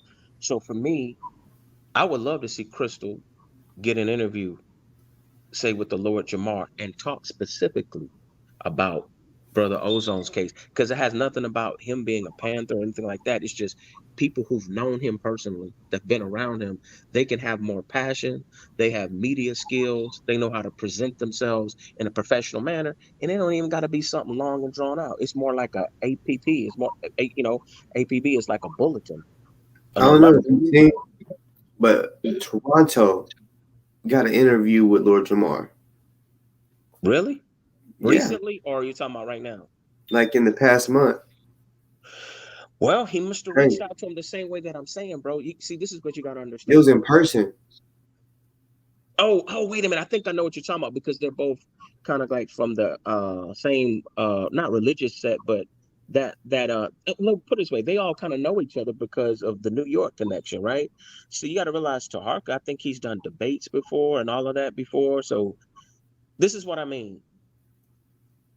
I'm not taking sides and all of that because you probably can look at some of my comments onto Hark and stuff because I'm somebody who's followed this stuff. Sometimes I've not trolled, but I've joked or I've been critical of things because I think he's a good researcher. But I will say this, when the heat gets turned up, sometimes it's kind of a drawback when things start to become borderline slanderous, or like I'm saying, I'm not saying that we have to turn a blind eye, like say with that brother P. I'm not going to mention his name, scandal or whatever. I know people will jump all over that and they'll say, hey man, we shouldn't condone somebody that's doing wrong in the community. And I'm all for that. But this is what I'm saying. In this particular time, let's say for the black community, we're in a state of emergency. So in a state of emergency, under military protocol, until somebody is proven to be a fraud or proven to be whatever you're saying, I would not lend my voice to be overly critical. It's okay to do one video and say, hey, think about it. This person has a shady past. But at the end of the day, it's like I can't sit here and say I haven't seen news footage of somebody actually being out there. And every time there's been, a black person oppressed or something going on that other black people would just, hear a story and not think about it. There's people who spend they burn the candle on both ends, you know what I'm saying? Trying to make sure that people are taken care of. My grandfather used to be a minister and he used to sell insurance. And one time my dad said jokingly, he said, if you ever want to starve, depend on black folks. He said that sarcastically, but what he was also pointing was whenever they were trying to do fundraisers in the church or do things in the community, sometimes with our people, it's really hard to get people fired up. Sometimes people wait till a funeral to get serious about something. Sometimes people wait till crisis is at their doorstep. And so that's why, in a way, I welcome all the challenge that's happening now because this is sifting the wheat from the tares. And I think when all the joking is done, when all the trolling is done, I'm going to quote, I think his name was Mr. Rothstein from Boardwalk Empire. I don't know if you ever seen that show. He used a powerful metaphor that I try to apply to my life. He said, when you have crap smeared on your pants, you don't try to wipe it off because you're going to make it worse. Like if you try to rub it out, you're going to make it worse. It's going to seep in there. It's better to be patient, let time pass, let it dry, and then you can just flake it off. So what I'm saying to you is, and I keep saying it, ignore haters or trolls. And that's not dark shots fired at anybody. That's not fired at Taharka. That's not fired at anybody. Because the whole point at the end of the day, I realized that all racist police officers, not regular police officers, they view us the same. And that's what I mean. If you put negative karma out there, you ain't even got to say nothing. Like today, bro, I had the cops called on me at Walmart. And I knew it was nothing but the devil because I had an escrow check because I just recently refinanced my house, right? Man, a little check came in the mail that I totally forgot about. That's like around $100, right? Bank was already closed. We wanted to take the grandbaby to one of these pizza places. So I said, man, I got to go to the grocery store anyway. I've cashed little checks at Walmart before, right? And I even said jokingly to my girl, I said, I hope they don't give me a hard time. Like, I hope I don't run into a Karen. Sure enough, man, I had a lady give me a hard time and degrade me after waiting in line for 20 minutes because they wouldn't open up another customer service line. Their money center was closed. And she basically made a nitpick about like a surname on my name. Let's just say that, like a junior, senior, or nickname or something. But my driver's license, plain as day, has my address, everything the same. Like you could see that it's me, right? But she went as far as to just deny me for that one thing. And the only thing that chapped my ass is I said, but man, just 2-3 weeks ago, I cashed a check and it was written the same way. So why is this a big deal? And that was for a bigger amount, you dig? But I wasn't trying to be petty. Long story short, as I'm walking out, just something gave me, hit me in my stomach as a conviction. I said, nah, man, let me speak to a manager. I want to speak to a manager because I know whenever I used to be in management, our goal used to be to defuse situations and hear customers out, right? So I wait there another 20 minutes for the manager come, and this lady proceeds to just give me a load of bull crap. She's very condescending. And she basically told me, you know what? We can't take the check. And I'm like, well, ma'am, that's kind of strange because I've cashed a check. And then she lied and said, well, we've changed our policy. And that just didn't fit right. So then I just gave her a warning. I said, look, man, on more than one occasion, I've let discrimination slide, especially through the self checkout, right? I said, but this particular instance right here, I said, I feel like you're accusing me of being fraudulent. And if that's the case, just know you're going to lose a customer, right? Who spends hundreds of dollars at this store. And I've never had any problems. So then, and then I said this, I said, the lady is lucky. I said, because if I would have had a bad day, I would have snapped, or somebody else probably would have slapped her. As soon as I said that, she said, oh my God, you threatened me. She went full Karen mode. She said, sir, you're using language that I don't want to hear. I said, ma'am, you're a liar. I told her she's an effing liar because at this point I'm pissed, right? And she said, so I wasn't practicing emotional intelligence at that moment. And then she said, this is when I knew it was a setup because the security dude was there the whole time. He's the one who called the manager, right? Because I was chopping it up with him. I explained the situation. He even said, hey, man, that's petty as hell. Bro, we always cash checks like that. Just talk to the manager. She should be good. She was on one. And then when she called the cops and said I was threatening her, and then I asked the dude, I said, bro, did you hear me threaten this lady? And then he was like, I didn't hear anything. The moment he did that, I was like, man, this is like the plantation all over again. They're about to set me up for a cop to come up here and either be hyper aggressive with me or I could get banned from the store. So I just decided to leave. Sure enough, I went down the street, got that same check cashed within 5 minutes. I'm saying all that to say that's what I mean. We got to pick and choose our battles. But I also feel like you would think after the C virus and plague, people would be a little bit humbler. Nah, bro, there's a strong anti-black movement in this country. It's uncomfortable. Now, I'm not saying it has to keep you up at night, but we no longer can just bury our heads in the sand and act like it's not real. It doesn't matter if you're mixed. It doesn't matter if you're, 3 generations removed. It doesn't matter if you're an immigrant. For some people, it's all or nothing. And what really surprised me was because since the lady called the cops, I took the due diligence before I went back into that store to just go to the police station myself. Because I said, man, if they're looking for me, because they had my ID and stuff, I said, I want to tell my side of the story. Long story short, there were no charges. But what surprised me was the cop was on their side. And in the very end, you know how I checked him? I said, well, let me tell you something, bro. I called corporate. Uh-huh. And I had the phone call recorded with an app. Uh-huh. And guess what they told me? Was that it was discrimination. Guess what, Boss Talk? Because that's not their policy. He said, sir, that's not our policy. And he gave me an apology. I said, look, I'm not trying to get nobody fired or nothing, but I'm going to tell you something. Since this Karen ass lady went and called the cops and lied and said I threatened her, right? I said, now I have to cover myself. So you know what? If she happens to lose her job, bro, I'm not gonna feel bad about it. You know why? Because that lady humiliated me when she could have de-escalated the situation. And that's what I'm saying, man. We got to stop giving these people a pass. When they That's lose their why. job, yeah, That's why I'm doing this shit with Kendrick when he said I had something to do with the rape shit. right. Yeah, I still got some more to come at him because yeah, some more shit done came out. So yeah, I'm gonna be a little more petty about that. But Hey, you guys got to work out what you got to work out. And here's the thing: you got to do what you feel in your heart. You got to do, and it's like what I've always said, and it's what I live by. As long as you can live with the consequences of whatever you choose to do, that's what makes you a man or a woman. Like if somebody ends up with lung cancer and they know they done smoked, you know what I'm saying, for 50 years, as long as they ain't blaming everybody, blaming God, getting mad, then trying to stop, you should just reminisce and say, hey man, I had some good times. And this is the choice that I made. There's some people who could smoke to their 90 and never even cough up any phlegm. We're all made different. We are different. I guess the thing that I'm saying to you is, say for this instance of what's going on with Brother Ozone or anything else that you may be trying to do, you may want to make sure that you have balanced, if not balanced content, a balanced what's it called? What's the word I'm looking for? A balanced brand perception, because you're your brand. When I think of Boss Talk, I think of you.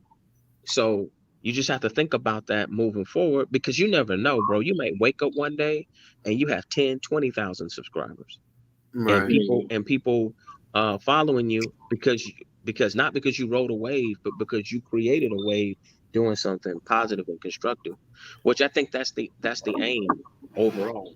So I don't know if anybody, I'm not reading the chat or nothing like that, but if anybody wants to contact you and you want to handle it, like I say, regardless, um, on the first, which is going to be a couple of Wednesdays from now, I'm good to do a donation. I'm good to do an ad, whatever y'all feel is effective. Maybe some people might feel like doing an ad with Tariq may not be effective. That's the only bigger platform that I know I've done previous business with, and I feel genuine, right, with his spirit and how he handled it. He's a pretty straightforward dude. He's not like he told me, he's like, hey man, I can't run any more of your ads because of your music. I'm getting copyright strikes. When he said that, I knew there was no love lost. He even offered to refund my money, and I was like, nah, bro, it's good. I appreciate you helping me get the exposure, and that's what I'm saying. If you get some audio recorded and you have a picture, I think depending on how you present it, how you want him to do it, I think he'll do it with no problem. And it's like anything else. It's just like developing a relationship with people. Because I'm pretty sure there's some people, if they know they're getting steady business from you, man, there's some things they'll kind of do for the free just because based on the relationship that you have. I think some people just want to make sure you're not trying to buddy hustle them. You dig? Yeah. I'm not even gonna. I can tell you behind the scenes some things, even with Lord Jamar, how cool he is. Because I'll put it to you like this: he had one rate that he was charging, and then once he saw that I was doing business with him, I can tell just for the love, it wasn't really about money for him. He just was like, okay, you know what? I might can work with you on this. You dig what I'm saying? Because people see that you're trying to do something positive, or you've established um a relationship with them, and they know you're not buddy hustling. They know you're not trying to lowball them. Like if you know what I'm saying, if you're selling something or you Yeah. offering something, you don't want people to lowball you and then try to use the guilt card on you. Hey, bro, well, I'm black just like you. You should just do it for free. And then you know what ends up happening? Somebody that you let do something for the free, not only will they later backstab you and probably dish you, man, you could tell them, hey man, I'll let you get 3 ads. Then them Negroes will want 10. You know what I'm saying? And they'll want you to consider. You know what I mean? I've seen both sides of it. So it's kind of like what some people have to do is establish boundaries, and that's why they have their email contacts. But I promise you, man, if I would have had a bigger budget, man, there's even some B-list celebrities that I've gotten a hold of that some of my homeboys was like, bro, you mean to tell you talk to this or that person? I said, yeah, bro, because it's a business. And it's real simple. Like somebody might say, hey man, I need $7,000 for a feature. I need 15,000 for a feature. Or you know what, bro? I see what you're doing. I could do it for 3,500. It just depends on the moment you catch them. Here we go again. If I don't have the money for all that, I can't get mad at the person because I'm realizing that that's their bread and butter, man. They may not even be getting any residual income from what I'm thinking, what's presented on Instagram or whatever. So I think this is a great opportunity in addition to fundraising. I think you would be the perfect person, or if you don't feel comfortable, somebody No, within your I think I'm about to step up and do it because I don't want him to die, bro. I do not Hey, want him to fucking die. hey, well, look, it's plain and simple. How about this? On the first, you'll do a show and we cash out money Yeah. towards advertisement. It's that simple. Yep. It's cash out, and people can specify in there for advertisement, whatever. I know I'm good for 100, possibly three. Like if I see that nobody else is doing it, great. But I already had it set in my mind. I said, even if it was a little bit of a sacrifice for me, I was going to do it. Why? Because I don't want to be dependent on somebody else's word. Because I know things come up in people's life. Somebody might need their brakes done. Somebody might be taking their kids back to school, so people can give what they can. I'm not gonna crap on anybody's amount, even if it's just $20. If it's going towards a just cause and you want to put it towards advertisement, it's like we can even show the people like this is the rate. You know what I'm saying for the Yeah. ad. It's And not they it's not definitely like got to be specific because I yeah don't because I know some people right now are still trying to donate for his legal funds. So yeah, like that's why I say like because some people would when they send me to the Cash App, they'll mean yeah it to go to Ozone, but sometimes it just said one of them said salute, so I thought right it was supposed to go to me, right but they wanted it to go to Ozone, so I was like that's right fine, I could still send it to Ozone, right but yeah, right. you got like be very like let me Nah, know look. how you want it. I can tell that you're very unfiltered and you're sincere about being honest. That's why sometimes you'll go through the trouble of even giving people an explanation when you don't. I know you don't have to, but you'll give them an explanation because you're trying to like ease their concerns. But I'm just trying to tell you from experience. Generally, people who want excuses are gonna fish for excuses. The old folks used to say, if you look for a booger, you'll find one. If I just keep digging in my nose, shoot, I might find COVID. You know what I'm saying? Pause. Oh, algorithm. But you know what I'm saying? It's like, so you just can't really feed into that because you got to realize not everybody's sincere. And like how you did on the other show, man, that was classic. It's like you got somebody doing a lot of talking, seeming like they're spearheading. And then when you ask them, okay, so what are you actually donating? What are you willing to give up? And it's like, wow, it turns into a whole big hissy fit. Why? Because it's not like you're insulting somebody. It's just that's something that really, that's why, regardless of what anybody thinks about Tariq, you got to respect the fact that he got people to do more than talk. And so that's what I'm saying. With his followers, if he's Yeah. shown that they're willing to do more than talk, man, even if another $50,000 is raised, you know what I'm saying? And really just being on it. Because I think that's what's going to happen when people see, like, okay, I heard about this on Tariq. Then I heard about on such and such's channel. And I really do believe it's all about how you approach Kwame. I've never like ever spoke to him or anything like that. But I do believe that as long as you don't have a list of videos dissing them or doing whatever, I think at the end of the day, if he gets back in contact with you and he sees, because some people, I'm gonna be honest with you, I think they just want to make sure it's safe. That's what I mean. It's about the energy you give off on your platform. It doesn't even have to do with your organizational connections. It's just the energy, right? Because people don't want to get sucked up into beefs and be collateral damage. So they're like, okay, I see these brothers right here ran this ad on Tariq. They ran another ad with Tasha K. They ran another ad here, boom, boom, boom. Now more people know. So now when you come to them, you know what's gonna happen? They may hit you up and say, "Hey, brother, what can I do?" Because you know how it is. Once something starts to go viral, people will start picking it up anyway for the algorithm. That's what I'm saying. If we put some seed money behind it, some of these thirsty trolls will end up doing the work because they're gonna come back to the source. And when they come back Right. to the source, you're gonna want people to be able to go to that website, and you're gonna want people to come to your channel, and they're gonna be like, "Oh, okay, I see that. You know, there's a little bit of positive balance here, and it's not just you addressing a beef with somebody that they've never heard of or they don't know what's going on, because then they're going to be like, they're going to be more focused on that than on what the actual goal is. And I just think the sky's the limit for you, bro. Like, as far as um in terms of what you can do with your platform, who Right. you can bring on to interview and all that, dude. The best way to deal with somebody that's racing you is to be the tortoise. Cause you be like, man, I'm Dominique Toretto, nigga. I'm about to hit the nitrous on y'all ass. You know what I'm saying? We at this red light. You thought you had me caught up in your shit? Nah, nigga. I'm moving on to bigger and better things. And that's it, man. Success is the best fuck you.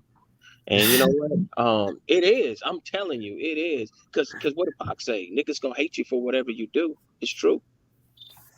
Niggas gonna hate you for whatever you do, man. And like Neely Fuller says, why argue with another black person when, metaphorically speaking, we're all in the same boat, man. We all are powerless. We don't have the ability to punish and reward anybody but each other. And then when we punish and reward each other, we get punished for it. The system can come down on us. So that's why, unless a Negro is trying to threaten my life, which I know in some cases you may feel that's the case, so you have to address it. Other than that, I'd be like, I just know that powerless people talk, powerless people troll, powerless people criticize people who are doing the work. And that's what it Mhm. is, man. You know, people get attacked when they're doing the work. And I will even say this about Taharka in the very beginning with some of his videos and stuff. And when the pandemic thing, I said, man, this brother's doing some work because at least he's, bringing some information to people. But at some point, I just felt like the overall energy just seemed like it was a little gossipy. And after a while, it's just like, man, you know what?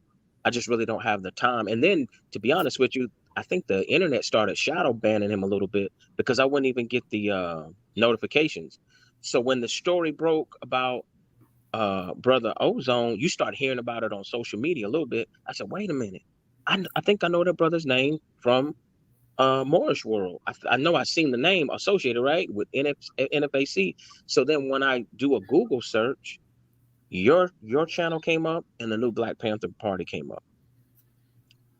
To be honest with you, I have never really checked out OC's channel too much. So that's why, for me, I'm the kind of person, when I don't know something, I just try to inform myself a little. So that's it, man. I don't know, man.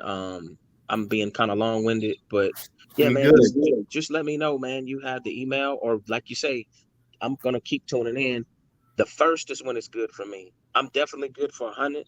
I can even try to do 300 if nobody else can do it. Because I know on the brother's channel, it said right now when I check on Tariq Radio, I think was the website, and you go into advertising, it says 240 for 4 weeks. So it's like it That's costs what's less up. when you do more weeks. And think about it, you would want 4 weeks. If we're Yeah, really trying to create awareness on every show, even if he just says, "Hey, family, I need you to go to westandwithozone.com," that's a you whole know, month. you know what I mean? And then if you feel like you're getting some positive results from the algorithm, like whoever's handling it, then you might say, you know what? If we see it's effective, run another ad. Because Yeah. at the end of the day, it's like you're still going to collect money in the fundraiser. It's just that is something that's going to help it. And I'm pretty sure if I was in his situation and he saw that somebody was thinking from it from a business standpoint like that, they'll be like, man, okay. And what I'm saying is it may even lead to, because I don't know who's going to be the face of this. I don't know if you would want Crystal to be the face of it or someone else. Whoever's the face of it, they could start to do interviews and To be represent them to like be you said. real, Yeah, no, Crystal is busy. That's why she don't really do many uh live YouTubes. right. So yeah, I'm down to do that shit. Like I said, I'm trying to work with on some shit with Kwame right now behind the scenes. It's a little Right, hard to get a hold of him, but right. I got all his contact info, Hey, and just don't make the mistake Tommy made. See, Tommy got a little impatient and started dissing the dude. Because you got to realize, yeah, these people get flooded, bro, I with already know. thousands of I'm emails. patient. Trust me, I'm Yeah, patient with it. And I'm blessed to have two of his what's it called moderators be in the chats. You know got what you. I'm saying? So they led me to him. You know what I'm saying? So it's just like you said, a bunch of people hit him up. So I'm just waiting patiently for him to call me back. Right, You know? right, right. I mean, that's great news. And I would say this: if you choose to be the face of it, then and you'd say, man, look, I'm prepared to do interviews. I got the information down. Then whenever you're ready, then that's when we could take it to the next phase and just reach out to people about possibly doing some spokesmanship for the brother's cause, and just you can make it short and sweet about who you are, your relationship with them, and what you're trying to uh the awareness that you're trying to bring about. And I'm pretty sure that he will appreciate that tenfold. You know what I'm saying? Mm-hmm. So For sure. yeah, man, I think shoot, I'm probably gonna lay it back down, man. I'm still gonna be tuned in. um I'm glad you got on. You chose to do a live late.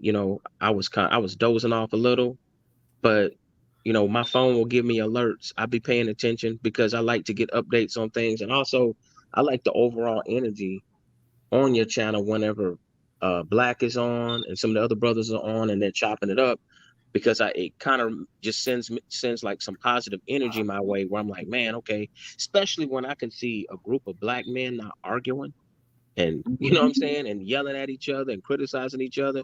You're like, man, shoot, somebody might say something again that will spark some inspiration or thought in my mind.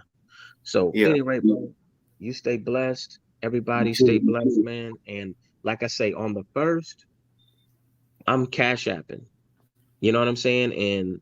Uh and if need be, like I say, I may even be good for 2 or 3, and we'll just make it happen. And like, if you need to take the time to put like a little promo thing together, I would say do some research on like Fiverr, or maybe you got somebody in your circle who does like Photoshop and all of that stuff, and they know how to, put stuff in. I don't know how to do all that stuff, to be honest. But I know when it comes to Fiverr, man, there's some pretty there's some pretty thorough people, man, that are hungry and they won't charge you a lot of money because they like to get the practice. So I don't know if you've used that website before, but that is like a great tool to have, you know, in your arsenal of people you can call upon to do everything from graphics, video editing to you name it. You know what I'm saying? For sure. Yep. All right, man. Y'all take it easy. Peace. Later, bro. Good night. Good night. Yeah, he spit some gems, spit some real shit. For sure. Cause right now, bro, we gotta try anything and everything. Like think about it. The average person, when they think of when I say hitting licks, like I mean like, a quick money scheme. You know what I'm saying? A quick lick. They be thinking maybe a rack or two. You know what I'm saying, at the most. But we got to be trying to think of how can we get this money for ozone, and I'm talking about 100 racks or more. You know what I'm saying? We all gotta think big together. Think big somehow. I mean, and yeah, like he said, it could start with just a small ad. You know what I'm saying? To the right person. Honestly, I'm gonna be looking toward Kwame's shit, because I know, like when you give him a super chat, don't matter if it's $4.99. He puts that shit up on his shit. You know what I'm saying? So, shit like that. You know what I'm saying? I guarantee he will fucking I mean Tariq. Uh, I want to say he has more followers than uh than Kwame. But Kwame, I feel like he's a little more down to, because that's what he's about. Like he ain't like me. I'm not fucked up about promoting somebody's shit for free. Like if someone says, "Hey, they got a show," I be like, "Hey, talk your shit. What's your show?" I ain't asking for a fee or whatever. You know what I'm saying? That's how um that's exactly how Kwame is. Like whenever I came on a show, I told him, I was like, "Look, I don't have many subscribers right now," and he was like, "Well, you about to?" He was like, "Because most people that come on my shit, no, he actually doesn't. He actually has Tariq has less subscribers, but uh, what's his name? Kwame was in the NBA, so that's probably why. But still, like he'll put you on. You know what I'm saying? I know a lot of people probably didn't come subscribe to me because I was talking about uh, first I was talking about coding and on trading and all that shit. I know about that shit, so I spoke on that, and then I told him about ozone. But I know I got like I'm gonna say a little over 100, could be two. I'm gonna just say about a little over 100 subscribers from him. Didn't get much, but I'm gonna keep watch. I'm gonna keep trying. I'm gonna get back on the show. Watch. I'm gonna get back on the show. Uh, because I'm like, yeah, it's like we all need to be in desperation mode on how to get this motherfucker paid for. That's right. Just keep plugging it. No, I'm not just focused on just Kwame. Hell no. I'm get it how I can. Real talk. Real fucking talk.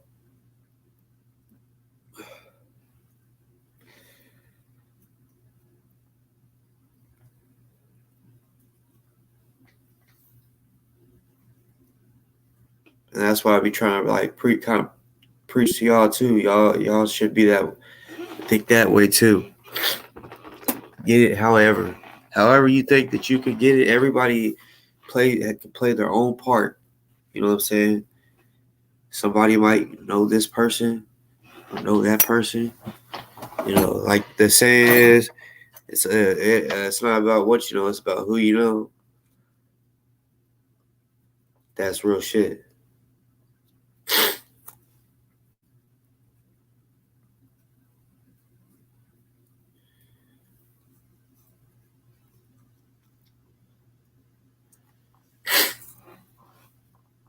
Man,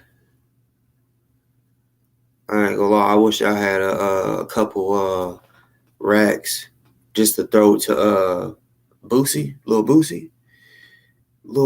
I ain't playing. He will.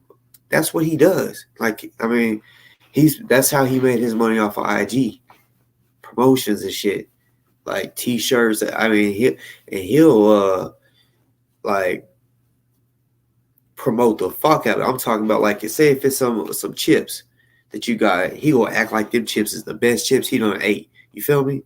Because he a hustler. You know what I'm saying? So if I had a couple motherfucking racks to motherfucking throw to Lil Boosie gonna take that shit. I'm telling you. You come talk about, hey bro, I just need you to say this. Literally, I just need you to say this. And you send him the Cashapp for real. Boosie ain't gonna play you. Yeah, I'm keeping his money. He a businessman for real. That's one thing that on his IG. That's why I don't know if y'all fuck with Boosie, but if y'all like fuck with him, then y'all know he pissed off that George, I almost said George Zimmerman. Wow. Uh y'all know who I'm talking about. Zuckerberg. Uh the dude on Facebook and IG. Yeah, he wants his fucking IG back because that's what he was doing. He was promoting people's shit and you know, and I'm telling you, Boosie, I already know. He first of all, he would feel I already know. He got a heart just like I do, just like y'all do. He would feel for Ozone. He would see what the fuck's going on, whatever. Because I already got like certain videos made that I did like a screen recorded video and I commentated on it, right? I already got that shit like ready. Like I can play it right now and it will pretty much break down everything, the whole story from the jump. Like from talking about the video when the cops first started walking up, talked about every little thing that he did wrong. You know, look, y'all, does it look like I did all that? So I could just show them that one little video to break it down to him to be like, look, some fuckery's going on. Now, bro, we just got to get him the fucking best lawyer. That's all we're asking for, type of shit. When Robbie said, something about, about doing interviews, I'm ready and willing to do an interview now, right now. Yeah, because I mean, all it would take is hold on real quick, go through the files and uh, all right, it's this one, and then play the video and let it do its own thing, straight up. But I know, you know, yeah, like I mean, he was talking about treating the sheep, $250 for 4 weeks, but yeah, on some real shit like Boosie, if we had a couple racks, and honestly, he might even do it for cheaper. I don't know, but I just know once you see 3K instead of 240 or something, I know Boosie will jump on 3K or something because he was, I mean, real shit. He was at one when I can't during the coronavirus. He was charging like 7,500 for features, cheap shit. You know what I'm saying? Cheap. That's cheap for a feature from Boosie. 7,500. And he was even going lower for certain people and shit. So yeah, we gotta think like that.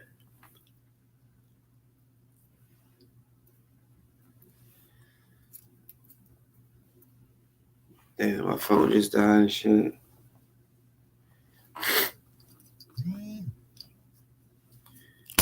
We just gotta get it, y'all. We can't. I mean, talking about it like I am right now, just to like, it's good to talk about it for a little bit, just to get them ideas flowing. But we gotta act. We gotta act on this shit. We can't just only talk about it, y'all. We got to do it. You know what I'm saying? We gotta make moves all together. I mean, even even if I'm not able to put a few racks toward it, I'm like I said, we all got our own part. Me just speaking on it, bringing awareness to it. That's a part. Everybody plays their part in it. You know what I'm saying? Everybody, all of us can do it. I'm telling you, we can. We just gotta fucking stick together. We gotta trust each other. Plain and simple, trust. Fuck what everybody else is saying. All that bitch ass scamming shit that the doofus was talking about, and these bitch ass watchdogs. Watchdogs. They all black people too. It's what's crazy.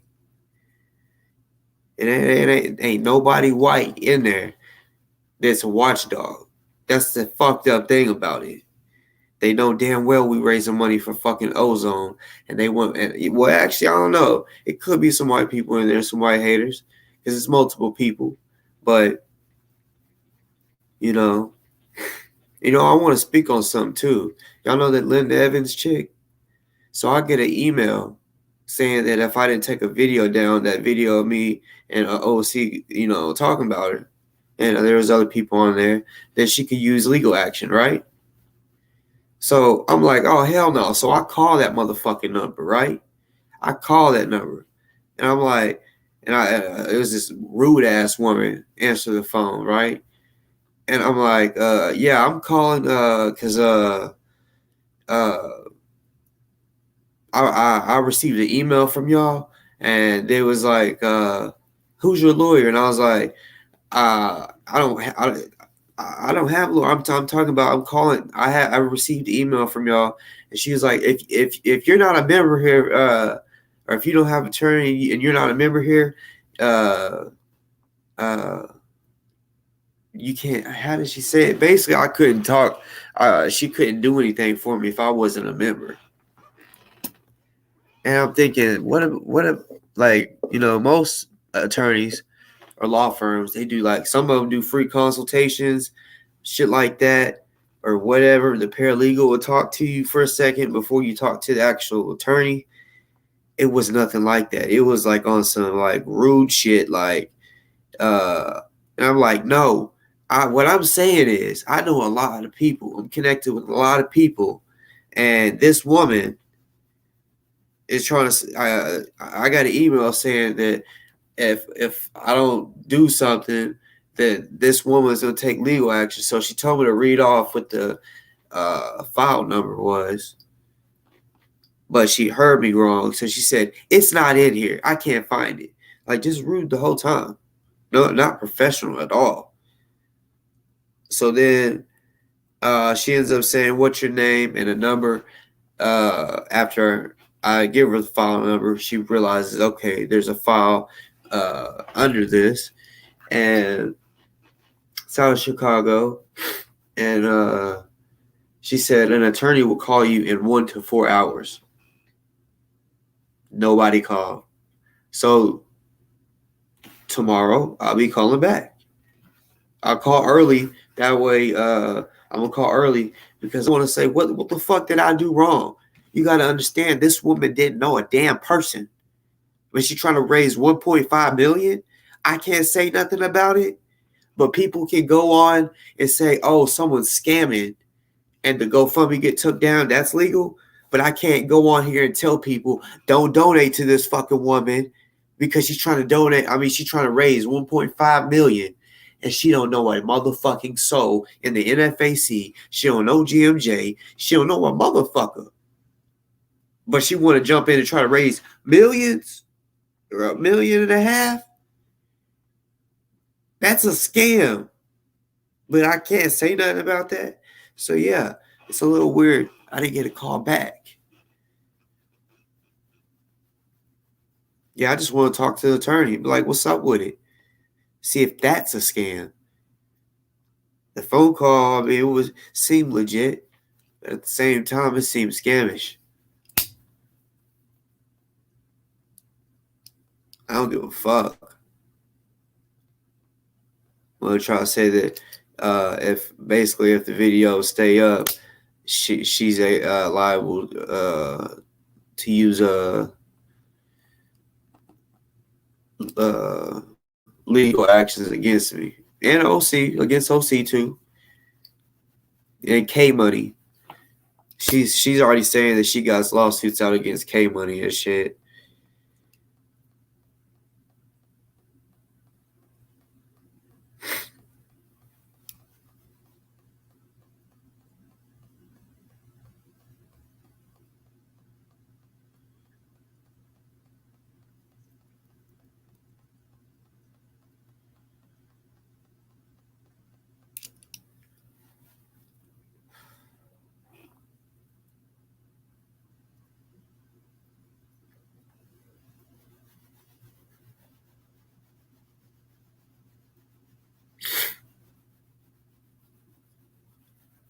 Yeah, y'all. I mean, like,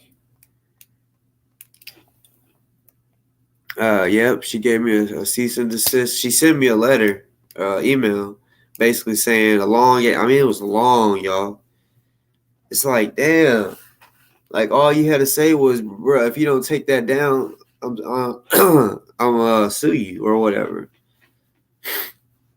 But it was long when she was like telling me about her problems with K Money. She was like, "I don't know if y'all are connected, but she was basically like trying to act like she's trying to be respectful, but she wanted to talk shit about she talked shit to OC about my the shit that I was doing, saying that what I was doing is actually hurting uh, Ozone's case."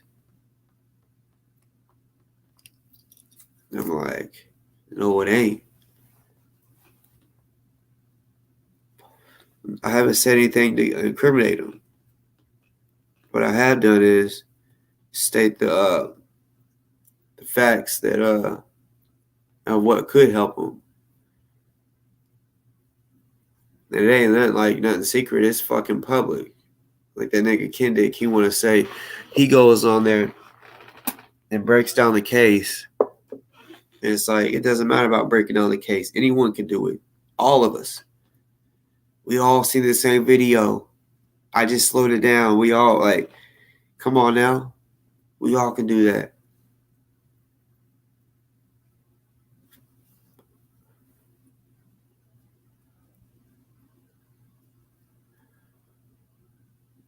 That nigga Kendick, boy. See, he's so worried about, like, he was on the I'm gonna actually show y'all. I'm gonna show y'all. Fuck it. It's better for me to show y'all than tell y'all.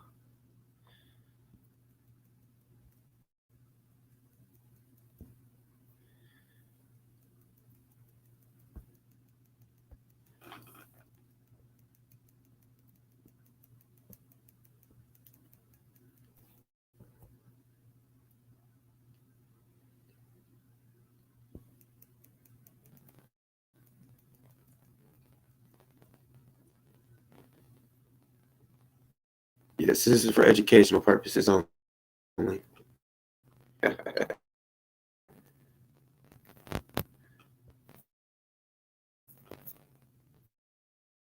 off the phone. Trevor's gonna call me. I don't know if it was a sergeant that might have been a detective this time to come. One of them motherfuckers. He was a cool guy. He was straight. Big conversation about the sheriff. But at the end of the day, y'all, Julia is definitely. I don't want to use the word working with the police just yet, but I almost feel like it's safe enough to say she's working with the police.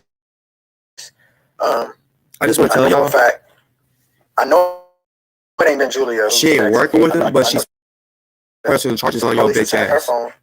He Julia has interviewed with the police. He doesn't know yet that she's pressing charges. I guess because he hasn't watched my page, but she's pressing. He has court 2 days in a row. That incident, they wasn't investigating that. Nobody did anything. One for the baby daddy. So what exactly are they doing? So hold up. And if you look into this car accident, y'all. Let me give y'all some numbers real quick. So August 25th, he has court with the baby daddy because he blamed him for rape, and it wasn't rape, it was consensual.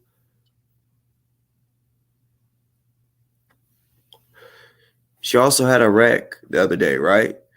A cop went to see her, made for sure, because he did a welfare check because he thought that she was kidnapped. So a cop did go to talk to her, and she said that she was perfectly fine. She didn't mention rape. There has not been no police reports about rape at all. So when he was talking about all this rape shit at first, saying that my video was the reason that he got her raped, and a police report was made, there was no police report made at all. So the whole day he's been scared, thinking that they're blaming the rape on him. He talked to the cop, and the cop said, no, there has been no rape. There's been nothing that's been reported about rape on you or nobody. Well, he thinks she's working with him because they showed up and they talked. Well, it's because she's pressing charges on him. It's the same thing that the fucking baby daddy's pressing charges on. It's the same one. But then I found out and this is only when and if, because the August 25th court is in person. So if he shows up in person, he's gonna go to jail. And if he misses it, it's just gonna make it worse and worse. So then he has court the next day. Right? So if he does go to person, they're going to arrest him. And he's going to have court the next day for Julia. But then on October 11th, I didn't realize this till today, he has court with his baby mom. It's case management conference. I bet that she's probably trying to put his ass on child support, which is good because he wants to try to stunt and do all this shit with money, right? Say he got money, but don't ever want to spend it towards kids. But want to try to talk about how he says I'm a bad dad and I got my kids living in Section 8. Look, check me out. I still salute them motherfuckers that live in Section 8. They still raise their motherfucking kids over you, boy.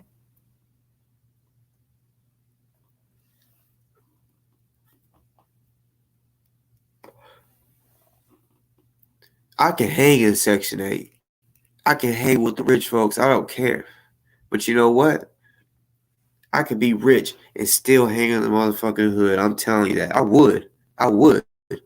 Because I don't feel comfortable there. I ain't Sadiddy and be like, oh, I'm too good to go up in there, You know what I'm saying? Like, no, I'll never be like that.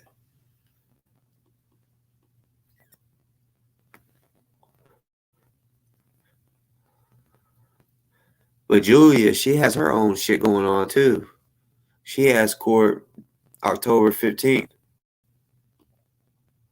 Yeah, she got her own little shit going on.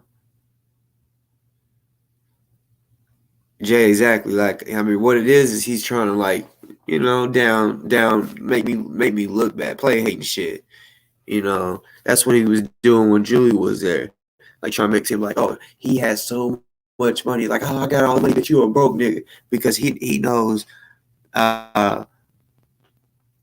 he's looking at me and judging me and thinking, oh, damn, my girl probably think he cute. You know what I'm saying? Shit like that. So he throws salt in my game. Play hater. You know what I'm saying? Textbook play hater. You know what I'm saying? I seen it from the start. Whenever his girl be sitting right beside him while he be on live talking shit about me, right? So that's why I started doing that thing. When I realized she was right there, hey Julia, how you doing? Shit like that. you know. But yeah, let me get back to the video so y'all can see how this phone call with the cop went. Looks like you look at a car accident, and there's no car parts or anything around the car. It's sitting in the middle of the street. Looks like there's a lot going on. But I'm gonna let you hear this thing. So what happened is I had called to because I'm concerned about Julia, so I called to put in a missing person thing because I technically haven't seen her. I'm just hearing from her through text message, and it doesn't sound like her. So I called to put in a missing person report thing because I feel like she's been having some will. And then they said they would call back. They called back, and this is what they told me. Get ready, y'all. This is crazy. This is what they told me. Hello. Hello. This is Kendrick Wilson. Yes, sir. Yes. Kendrick Wilson. This is a detective. Yes, we live together. Well, we did. I mean, she said I moved out, but yeah. Let me stick to this report now. Hello. Hello. This is Kendrick Wilson. Yes, sir. It is. Kendrick Wilson. This is a detective clerk. How you doing? A little frustrated, man. It's been a rough for the last couple of days, but I'm concerned. I'm starting to have some concerns about my girlfriend. We went through a breakup, right? Unexpected breakup. Out of nowhere. We've been together 5 years. We had no situation. She actually got raped by her kid Friday, and I had been, dealing with that over the weekend. And allegedly, she had went to. I keep saying allegedly because I didn't go with her. She went to the rape clinic or whatever with her mom, and then they brought her back to the house with me. They said that she had been raped and that the father of her kid had raped her, or whatever, right? And they just gave me protocol, what to do, what to look out for. Said she would be in pain, and just basically told me how to take care of her. So I was doing that. 2 days or whatever goes by, and my girl, she tells me that she's going to go get her contacts. Well, she goes and gets her contacts, and I never heard from her. And then when I do hear from her, it's through text message. And then the one time that I did get through on the FaceTime, she looked scared to death, and she just had this look on her face, and I was like, I mouthed it to her like, "Are you okay?" Because I could tell something was wrong. And then she hung up. So after that, a couple hours later, her mom and her auntie, I got in contact with them because that's who who kept claiming she was with them. Well, I know my girlfriend. I've been with her 5 years. She started texting me. So it wasn't her texting me. She don't talk like that. It's not her. I know for a fact it wasn't her. But then the auntie calls me, and the auntie is trying to tell me that I planned this all out. But she texts me, I'm sorry, on Facebook. She writes me. She said, talking about me. She said, I planned this all out. And what's it done in the dark is going to come to the light. So now I'm scared to death. I'm thinking they're about to try to plan a rape on me. So I was tripping out. Because that was the last situation that went down, was a rape. So I texted the internet because I like to document stuff, get stuff documented. Well, the next day, the auntie then calls me again. And my best friend, he said he had talked to my girl. She said she wanted to come home. But for some reason, they're not letting me come home. So I'm like, what the hell is going on? Because she's not talking to me, but she talked to other people. Hold on, I gotta take this. Hold on, y'all.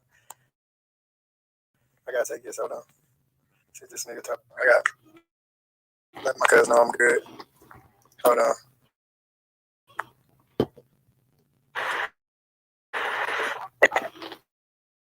Yeah, what's up, nigga?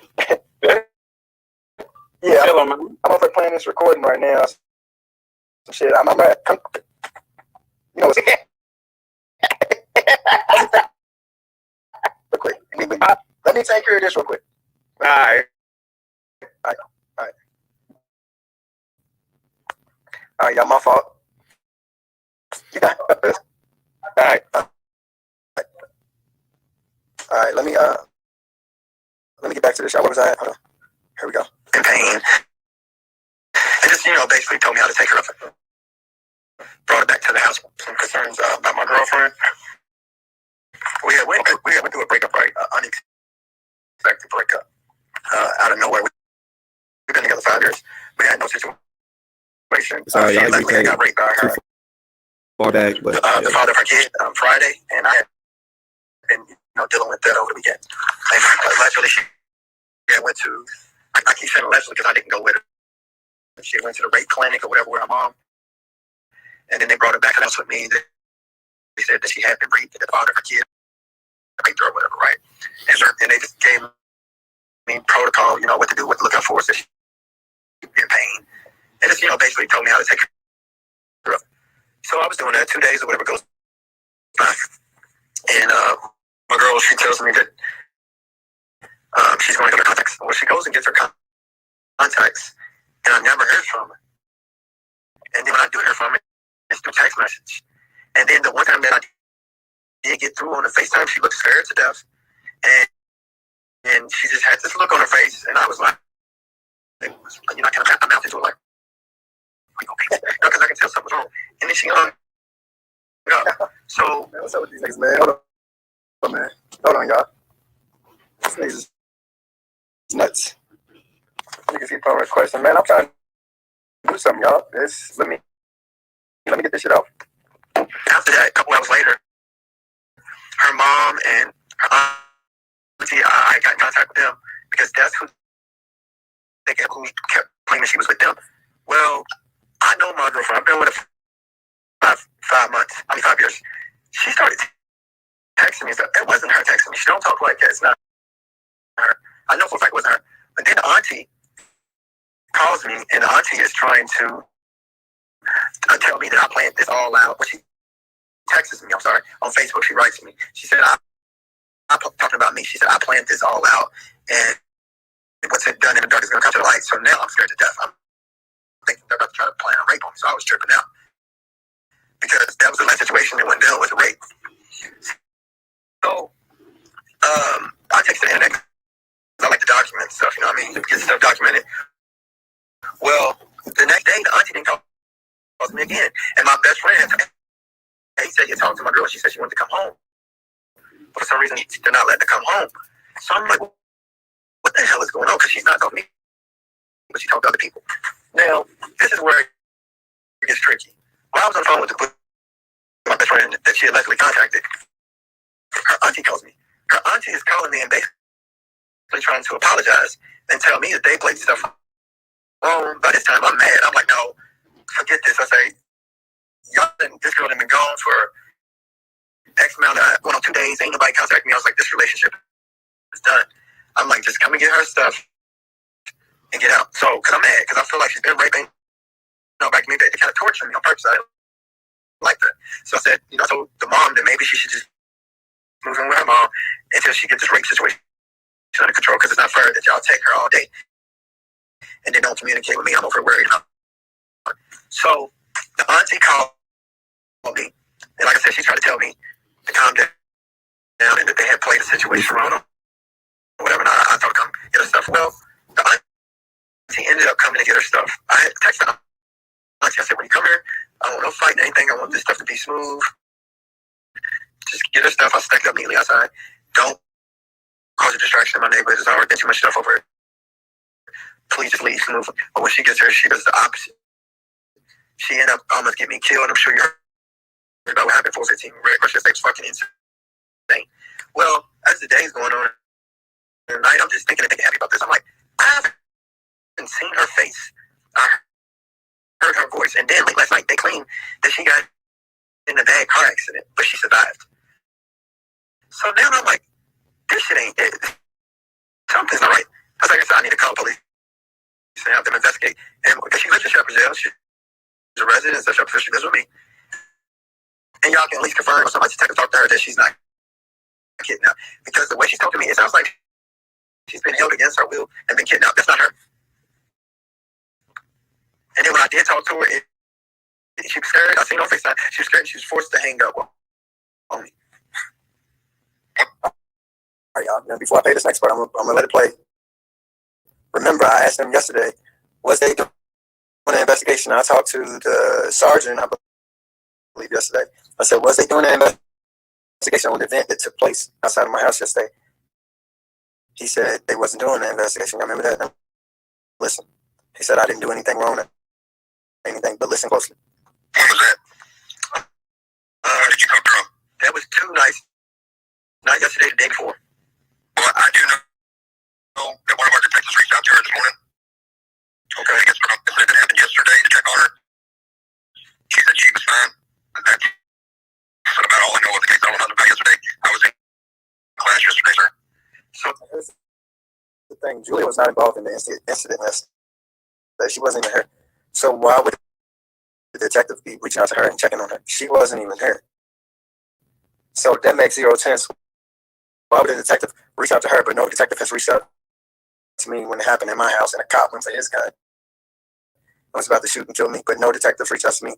But the white girl, Julia, who wasn't here, the detective has reached out to her. This is mind-blowing. But read between these lines. Watch this. I'm going to rewind it.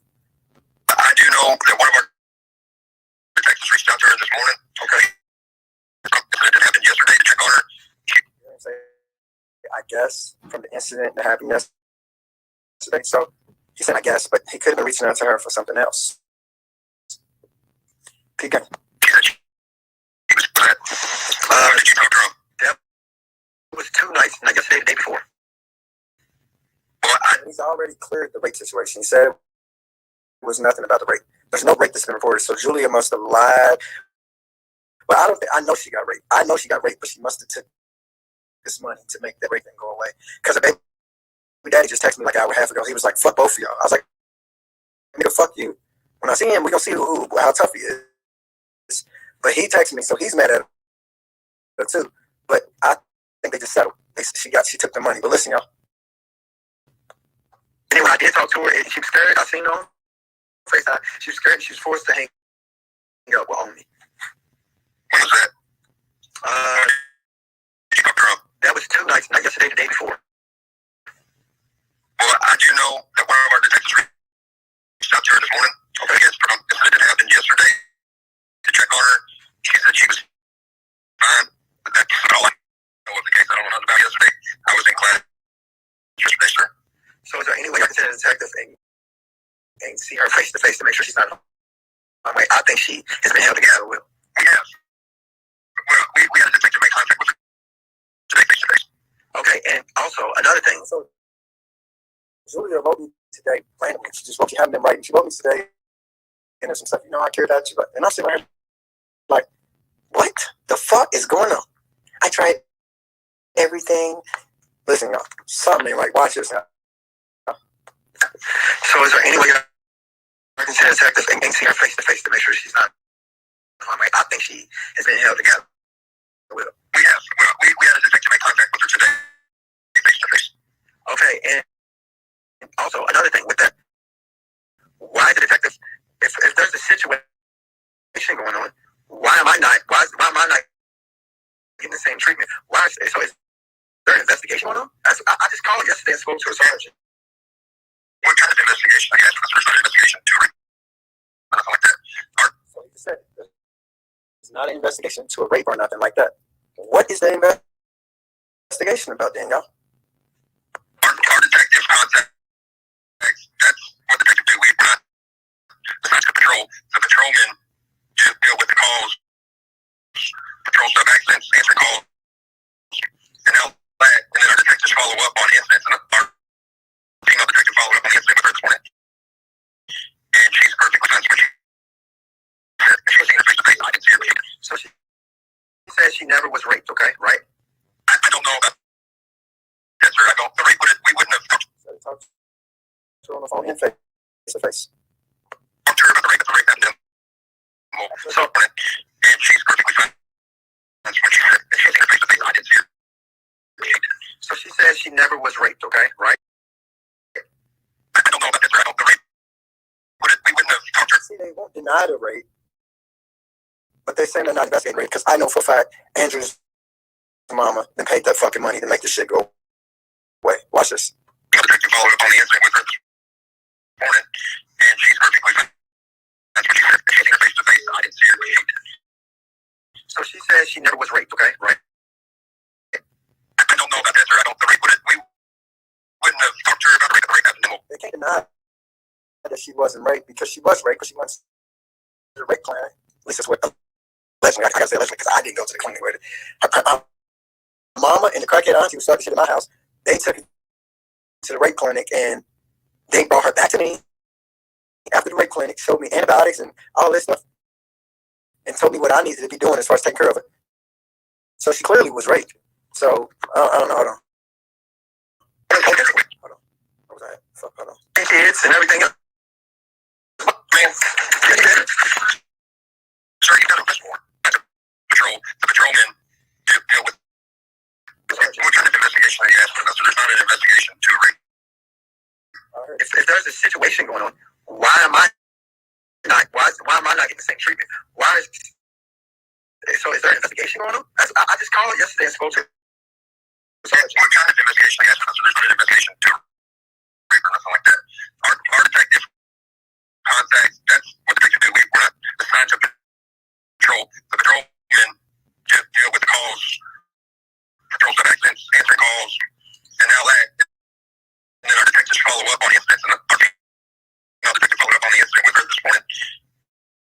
And she's perfectly fine. That's what she said. She's seen her face to face. I didn't steer, but she. Here's a red flag. She met with the detectives this morning. She got into a car accident yesterday.